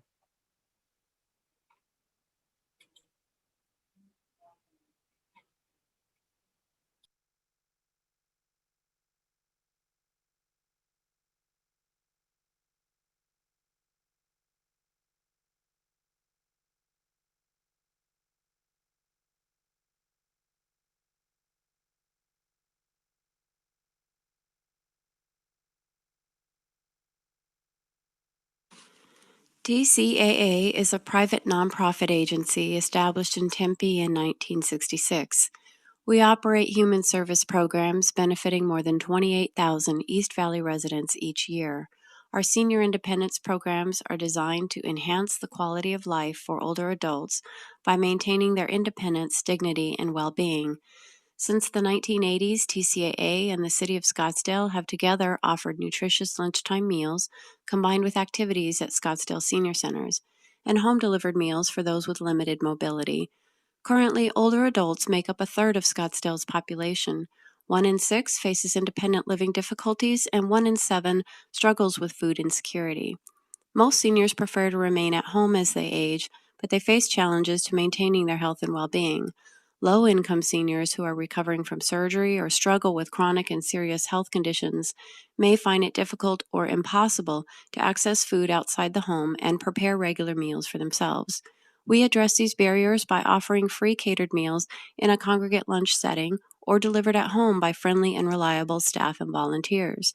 Participants may make an entirely voluntary donation towards the meal cost. Meals are planned by a dietitian and prepared by our catering partner, Astor Aging.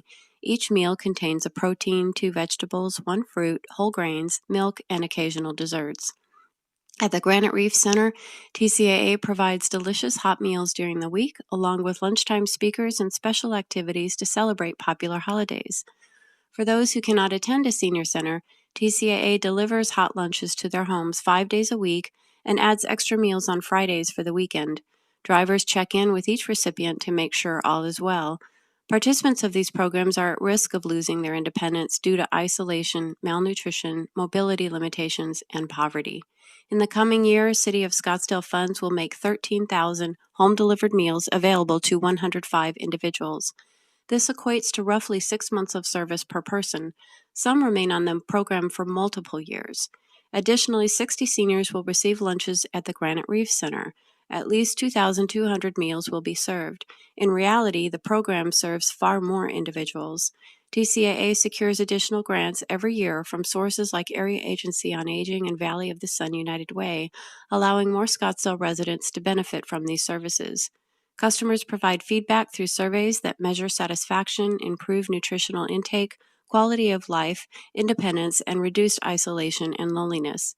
Since we began our partnership with Scottsdale nearly 30 years ago, TCAA has provided more than 900,000 meals to Scottsdale residents in need.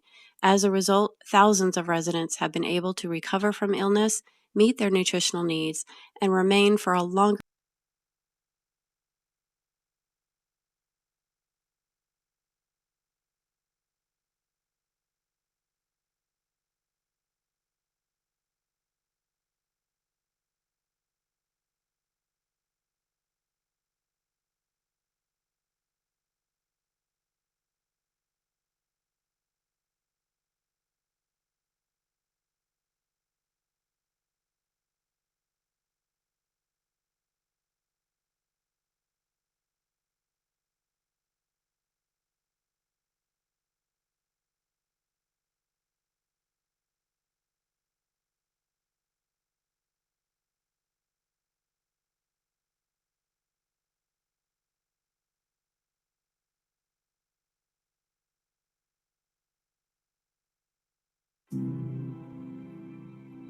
Hello, and welcome to the Scottsdale Paradise Valley Family YMCA. My name is Damian Vega, and I've been the Executive Director at this facility for 4 years. We're requesting support from the City of Scottsdale for our emergency childcare, preschool, Y Academy, and meals programs. Healthcare workers, first responders, and those unable to work from home have been greatly impacted by the COVID-19 pandemic, and many parents who need to work have few options for childcare, preschool, or a safe space for online learning when children cannot be left alone at home. In addition, many children depend on school meals to eat during the day, and with schools not in session, they need meals to prevent food insecurity.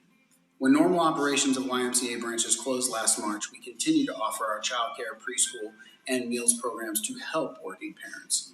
In August, as many parents struggled with meeting the needs of their children for virtual and distance learning, we began offering Y Academy Learning Hub, which provides a staff-supported classroom space for online learning.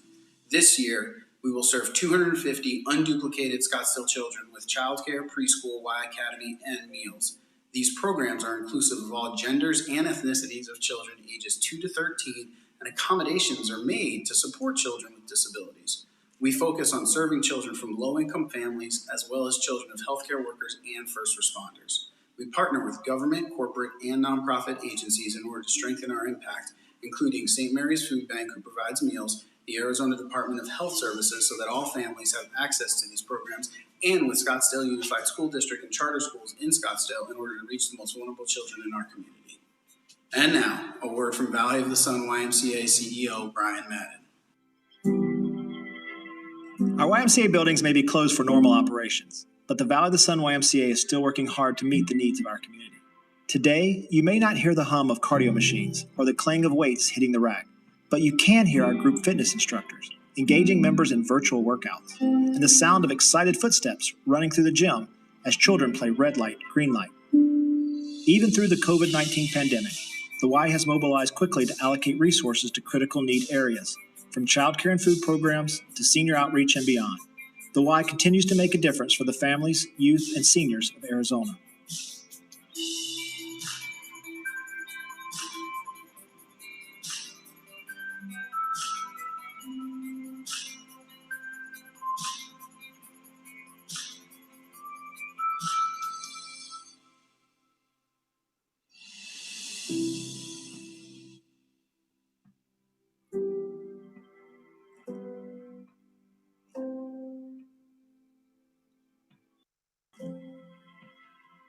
Our mission to build healthy spirit, mind, and body for all is critical in a time of crisis, and there is no YMCA without you. Unite with us today to strengthen tomorrow.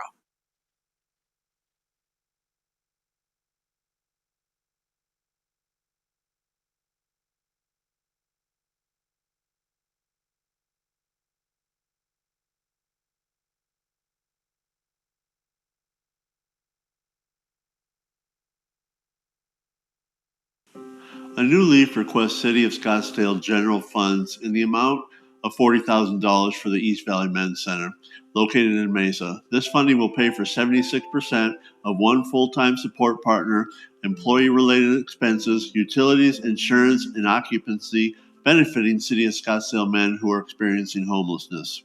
Homelessness has steadily increased in Maricopa County over the past 5 years due to a serious lack of affordable housing, coupled with a significant higher percentage of low-paying jobs. The county's eviction rates are one of the highest in the nation. The 2020 point in time count included an 11% increase in homelessness over the last year, identifying 7,419 people experiencing homelessness in Maricopa County on one winter night. In Scottsdale alone, the number of unsheltered individuals increased by 34% from 2019 to 2020. The COVID pandemic has created additional challenges for individuals served, including difficulties with accessing community resources, unemployment, access to technology, and health and safety concerns. These challenges have resulted in the need for additional resources and case management for the East Valley Men's Center. New Leaf provides shelter services including emergency shelter, basic needs, case management and employment, and transportation assistance, housing navigation, and resources and referrals for single men ages 18 and older experiencing homelessness. This year, New Leaf partnered with the City of Mesa to expand shelter capacity at the East Valley Men's Center from 94 to 110 beds. 100% of the men served by East Valley Men's Center are low to moderate income households.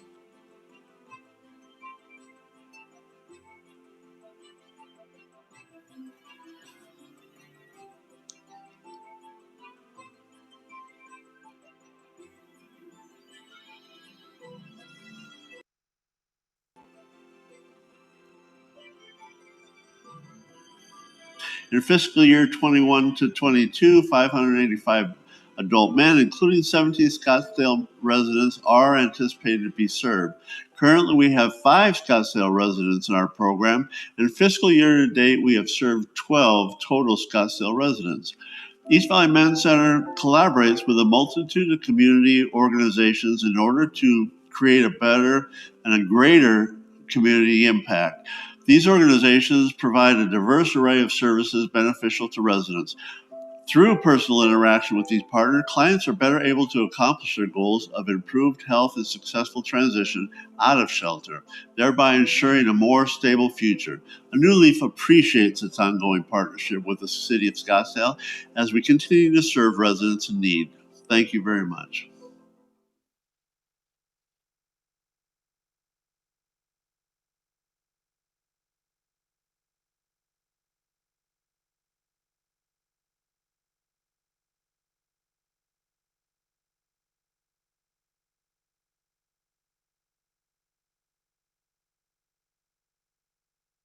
Hello, City of Scottsdale. I am Alicia Paddock, Program Manager of My Sister's Place at Catholic Charities Community Services.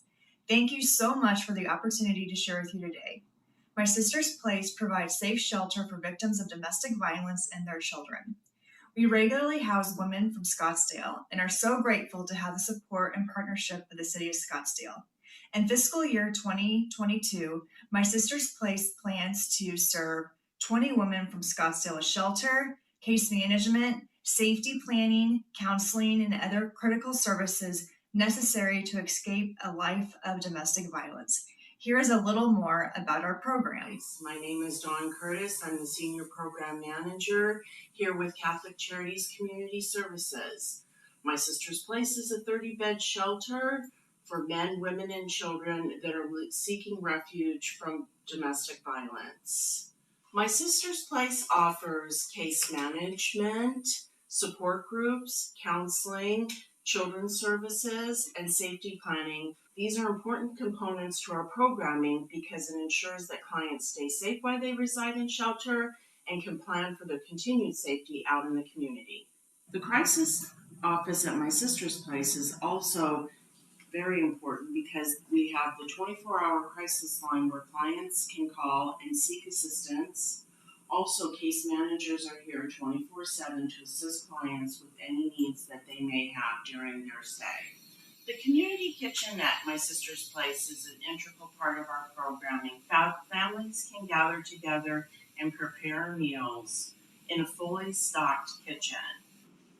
My Sister's Place has 2 separate common areas where clients can eat, watch TV, socialize with each other, and support groups are held during the week in these common areas.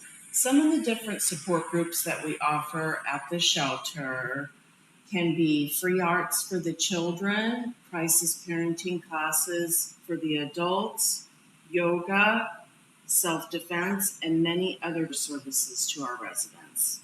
One unique factor about My Sister's Place is that each family, when they come to reside here, they have their own personal bedroom to live in. This allows the family to heal and support each other in privacy. For the children that reside at My Sister's Place that are experiencing trauma, we have several playgrounds for them to play on and outside equipment.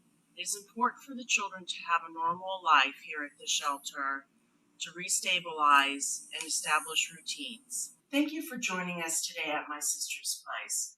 We couldn't do the work that we do without our community partners.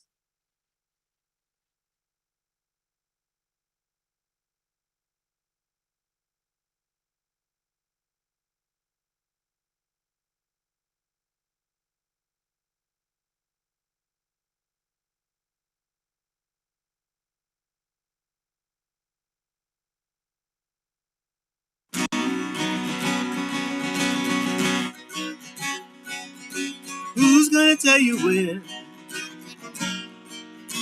it's too late? Who's gonna tell you things aren't so great?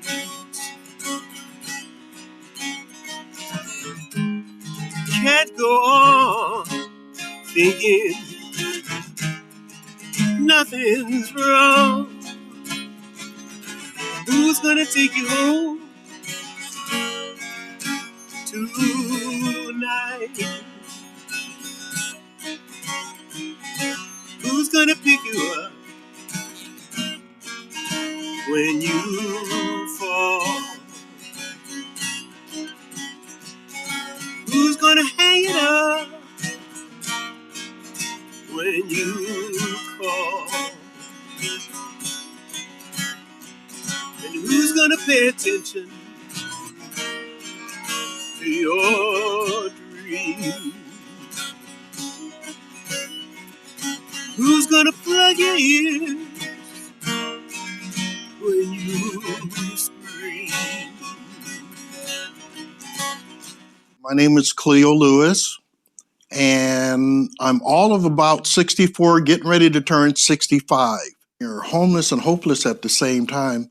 You don't feel it until things slow down.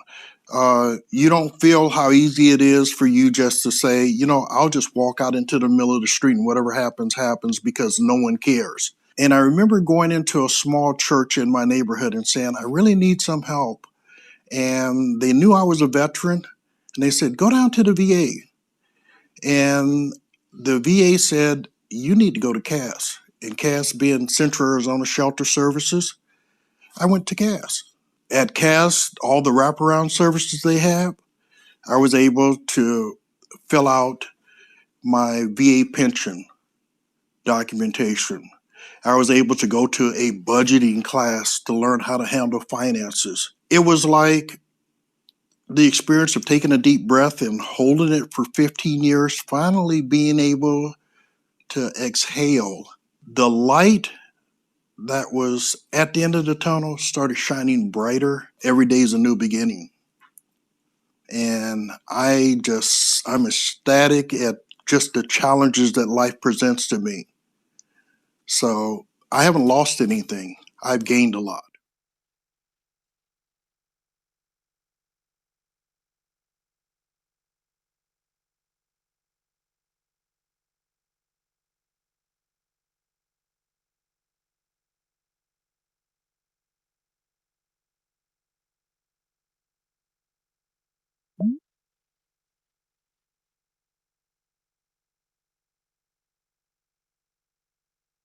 Chrysalis proposes to partner with the City of Scottsdale to provide utilities to victims of domestic violence in Scottsdale.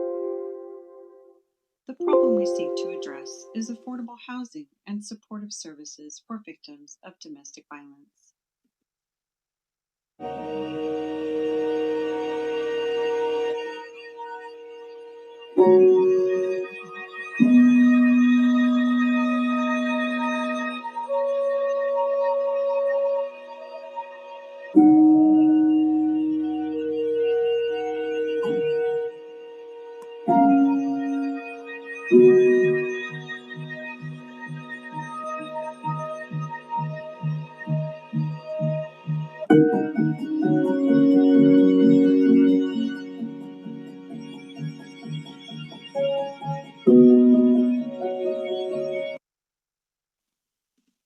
According to the National Low Income Housing Coalition, to rent a 2-bedroom apartment in Arizona and not pay more than 30% of income for housing, a household must earn at least $3,658 monthly or $43,892 annually. Chrysalis's transitional housing program truly supports victims beyond their critical needs. For example, during COVID-19, we were able to provide technological support for remote learning, partnering with the City of Scottsdale to provide the essential utilities for victims of abuse plays a vital role in the path to long-term safety and financial independence. Our comprehensive services address not only the problem of affordable housing for victims of abuse, but also provide for the emotional, physical, and educational needs of individuals, parents, and children within the program. After staying in Chrysalis's transitional housing program last year, 100% of our residents surveyed said that this program increased their ability to cope, regain control of their lives, and help them gain the knowledge of how to access community resources. Chrysalis will provide assistance with utility costs for transitional housing units for 15 Scottsdale residents. Chrysalis continues to develop relationships in court systems throughout Maricopa County. We participate in a domestic violence work group that meets with court advocates, prosecutors, and defense in the Scottsdale City Court. This group meets regularly and provides dual training between agencies where Chrysalis can present domestic violence awareness and the City Court can present information on orders of protection. Thank you for considering our application. As the first trauma-certified domestic violence agency in the nation, Chrysalis leads the community to broad-based solutions to prevent domestic abuse. Commissioners, please note the video that was submitted for Community Legal Services is 6 minutes and 41 seconds. We ask that all videos be 3 minutes, so this video will be stopped at the 3-minute, 30-second mark. Thank you, Chad. Hello, I'm Thank you, Lillian Chad. Johnson, the Executive Director of Community Legal Services. Thank you for the opportunity to introduce you to Community Legal Services and the services that we're asking you to fund. Community Legal Services is a nonprofit law firm that provides civil legal services to the low-income community here in Maricopa County. And we are pleased to be asking the City of Scottsdale to support us in our program that we've entitled Strategic Legal Advocacy for Low-Income Scottsdale Residents. Among the critical legal problems that we address to assist the low-income community is really protecting clients.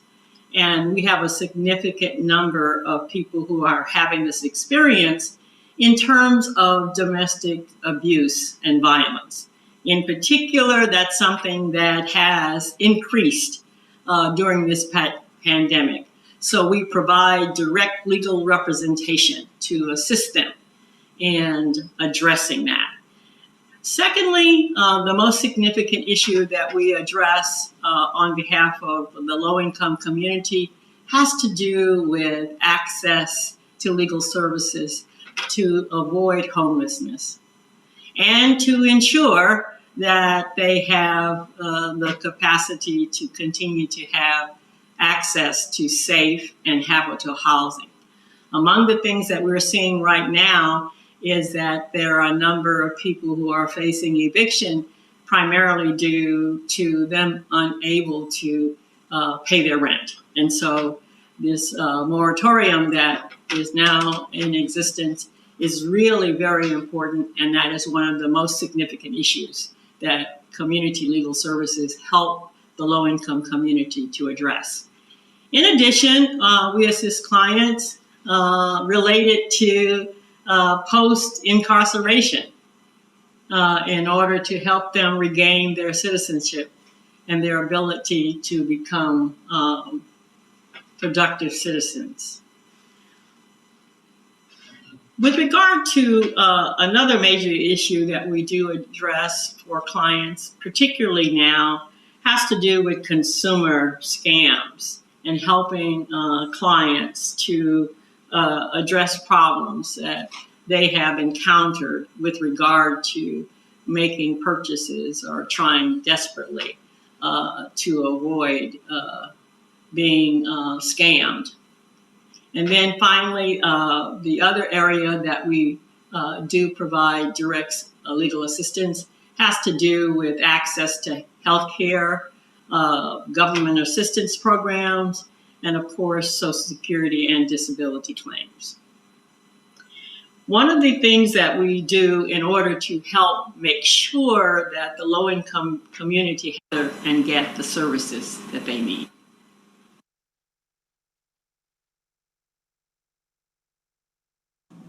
What makes the difference between an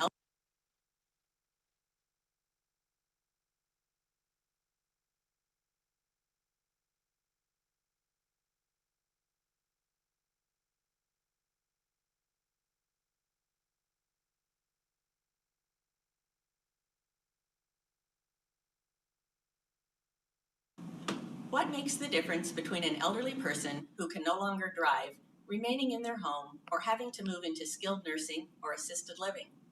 In the case of the City of Scottsdale Elders Duet Serves, the answer is a caring volunteer. Hello, and thank you for the opportunity to talk with you regarding our request for funding to promote aging in place for Scottsdale's homebound seniors. A service Duet has been proud to provide to Scottsdale residents since 1984. My name is Ann Wheat, and I serve as Executive Director for Duet, a local nonprofit founded in 1981 with the vision of a community where every person ages with compassion, dignity, and hope. This vision is a lofty aspiration when you consider that the most rapidly growing segment of our society are our seniors, with those age 80 and above tripling in number over the last 3 decades.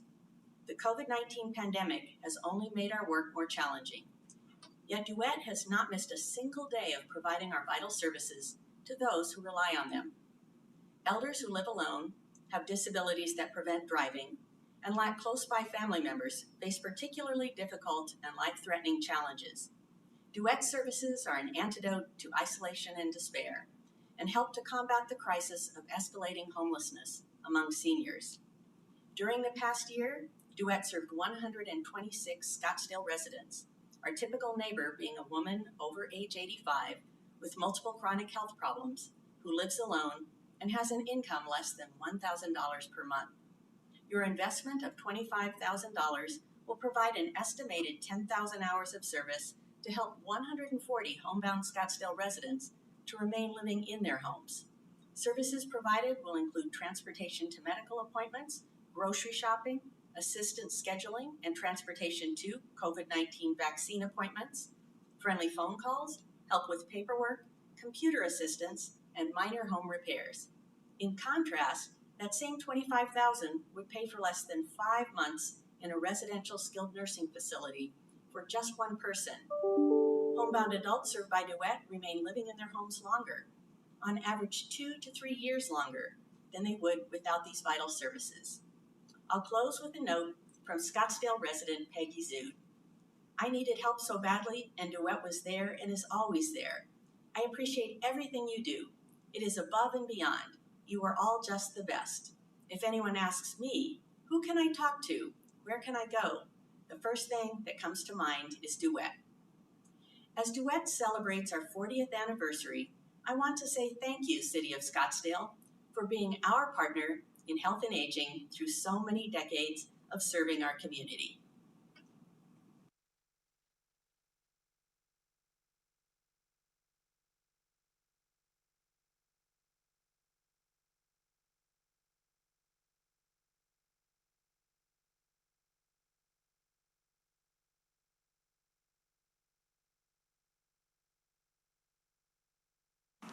Hello, I'm Lisa Randall with Family Promise, and I'm here at our Bellevue shelter located in beautiful South Scottsdale. This is the primary entry point for all of the families who come into our shelter program. There is no other shelter here in the Valley whose sole focus is serving first-time homeless families, but it is Family Promises. You may ask, what do our families look like? Well, it could be a grandma coming in with her granddaughter and her baby, perhaps a single dad and his 2 kiddos, a single mom, her partner, and their blended family. Family Promise welcomes the entire family no matter what the makeup. We are an inclusive shelter. We also welcome their pets. We are seeking matching funding for the City of Scottsdale for our Bellevue site director. Now this special person, this is the first face these families see when they enter shelter. Our site director journeys with them to self-sufficiency by getting their kiddos in school literally the very next day. City of Scottsdale schools, identifying barriers that perhaps made them not be able to be employed, childcare, transportation. We're going to work with them and solve those issues. This role is critical as the site director provides guidance, care, compassion, resources. But we don't do this alone. We have partners. Boys and Girls Club of Greater Scottsdale, Vista del Camino, Paiute Neighborhood Center, the Scottsdale Schools, They are on the front lines of identifying some of these families experiencing homelessness, and we cannot forget our public safety partners, police and fire. They can identify a family who perhaps is sleeping in their car, and this is really special. I can't wait to share this with you. They can directly bring them to Family Promise 24 hours a day, 8 o'clock at night, midnight. We now are offering all-hours shelter, which leads me to the second part of our funding. We are seeking partial funding for an overnight staff member. This person provides safety, compassion, perhaps a little conflict resolution. They are there to keep stability and in a sense of continuity in the shelter. We are so grateful for the 11 years that we have partnered with the City of Scottsdale. In this next year, we anticipate serving 420 individuals in our shelter program. Now, not everybody is going to need full shelter. Perhaps we can help them with a relationship and get them back into their home. Perhaps they need a bridge. Bellevue is that special place where we can make that happen with your help. Thank you.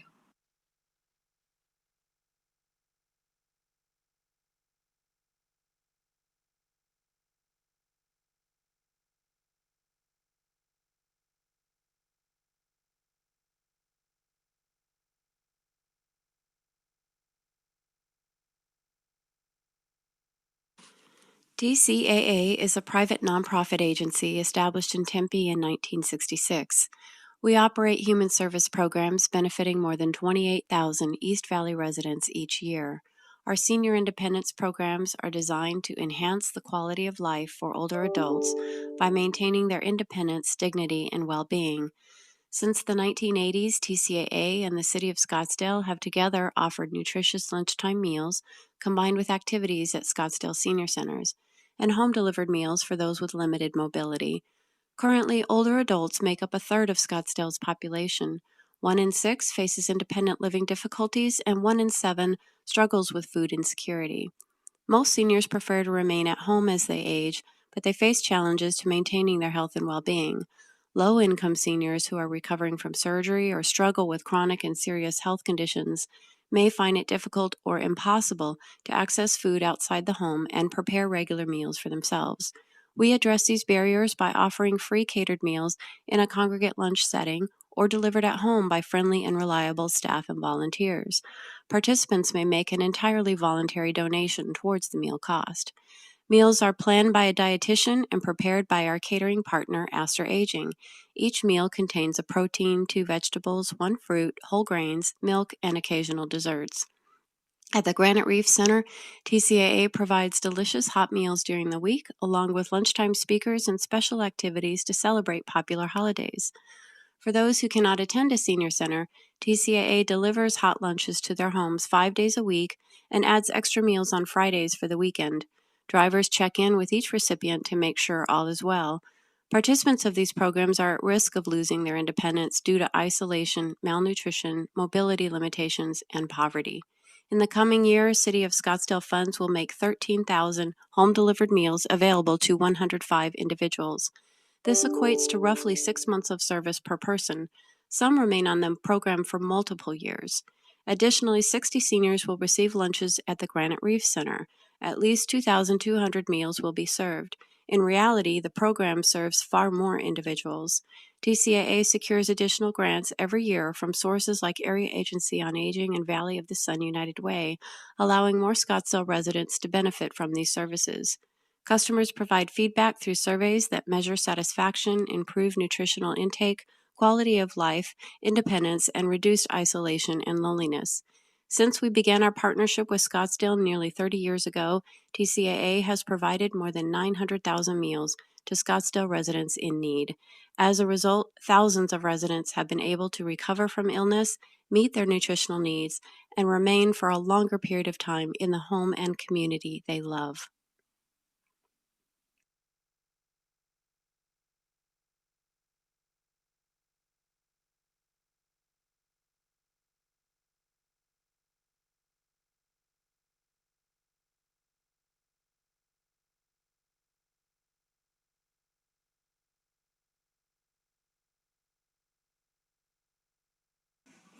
Good afternoon. My name is Roseanne Donovan. I'm the Government Grants Manager with UMOM New Day Center. On behalf of UMOM, I would like to say thank you to the City of Scottsdale for your ongoing support of our work to end homelessness for families throughout Maricopa County, and specifically those from Scottsdale. UMOM believes that everyone deserves the opportunity for a better life. UMOM does not manage homelessness, we end homelessness. That is why I am here today to request $25,000 from the City of Scottsdale for our Family Emergency Shelter Program. UMOM's Emergency Shelter Program is designed to provide safe temporary shelter for the most vulnerable and at-risk households with children experiencing homelessness. UMOM Family Emergency Shelter clients are provided with intensive individual client support, which includes one-on-one case management, employment services, advocacy with property management companies, landlords, courts, and partnering agencies, and connection to community resources. While in shelter, all family members have access to additional services, including food, medical care, and after-school youth programming. In our last fiscal year, 1,171 adults gained employment with the support of UMOM's Career Center and Workforce Development Services. Because of the programs and supports UMOM offers, the average length of stay in our emergency shelter is 83 days, and 74% of families exited to permanent housing. UMOM has grown significantly over the past year. Not only did we continue our work to end family homelessness by serving 683 families, a 30% increase from our previous fiscal year, Family Emergency Shelter was expanded from 130 units to 155 units, allowing UMOM to serve even more families in the upcoming year. In the upcoming year, UMOM anticipates serving 45 individuals or 15 families from the City of Scottsdale. UMOM partners with dozens of local providers to connect our clients with the most appropriate services and essential resources in the community. UMOM leverages the expertise and experience offered by our partners to ensure that clients receive the highest level of care. UMOM works with the following employment education partners: Goodwill, who hosts on-site computer literacy programs; Literacy Volunteers of Maricopa County, who hosts on-site orientations for UMOM clients interested in pursuing their GED. UMOM partners with the following healthcare providers: Phoenix Children's Hospital, who ensure that children living in shelter have access to immunizations, medical care, vision and hearing screenings on site; Circle the City, who provides adult clients with medical care they need while living in shelter; and Midwestern, who provides vision and dental care for adult clients. The Boys and Girls Club of the Valley provides after-school programming to youth living at UMOM, and the Department of Economic Security holds on-site office hours for UMOM clients to update their case plans, apply for SNAP benefits, and apply for DES childcare assistance. I appreciate your time, thank you, and I'm available to answer any questions you may have.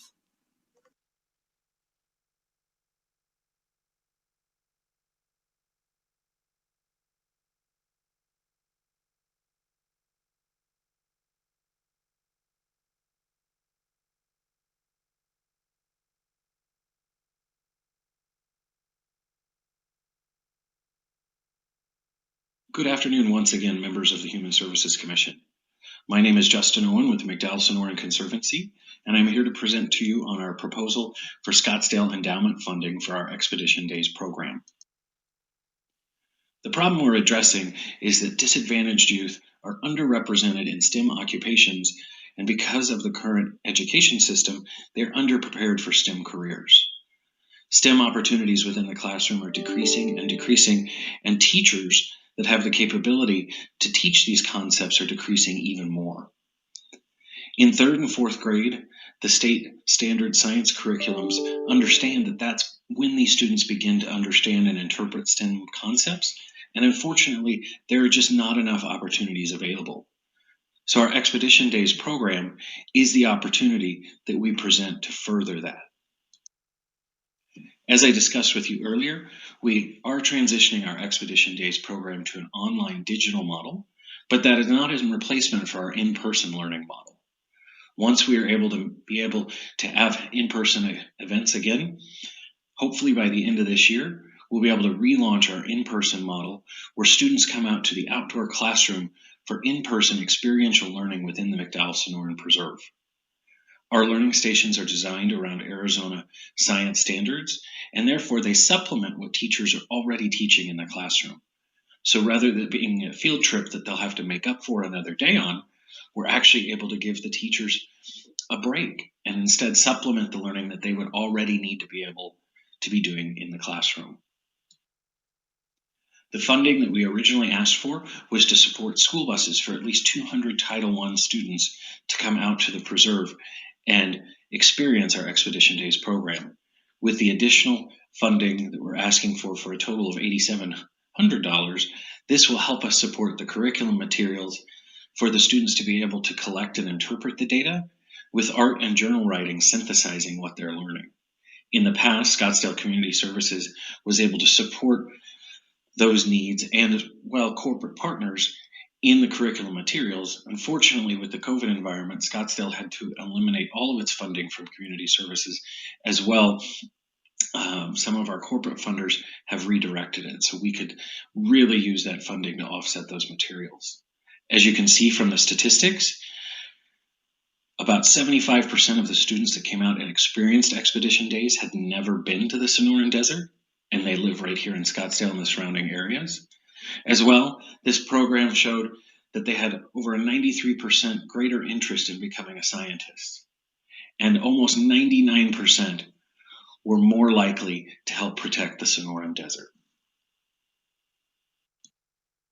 Our partners include Scottsdale Community College and local wildlife organizations, as well as the City of Scottsdale, in providing the wildlife and interactive experiences in the McDowell Sonoran Preserve. With that, I'm here if you have any more questions.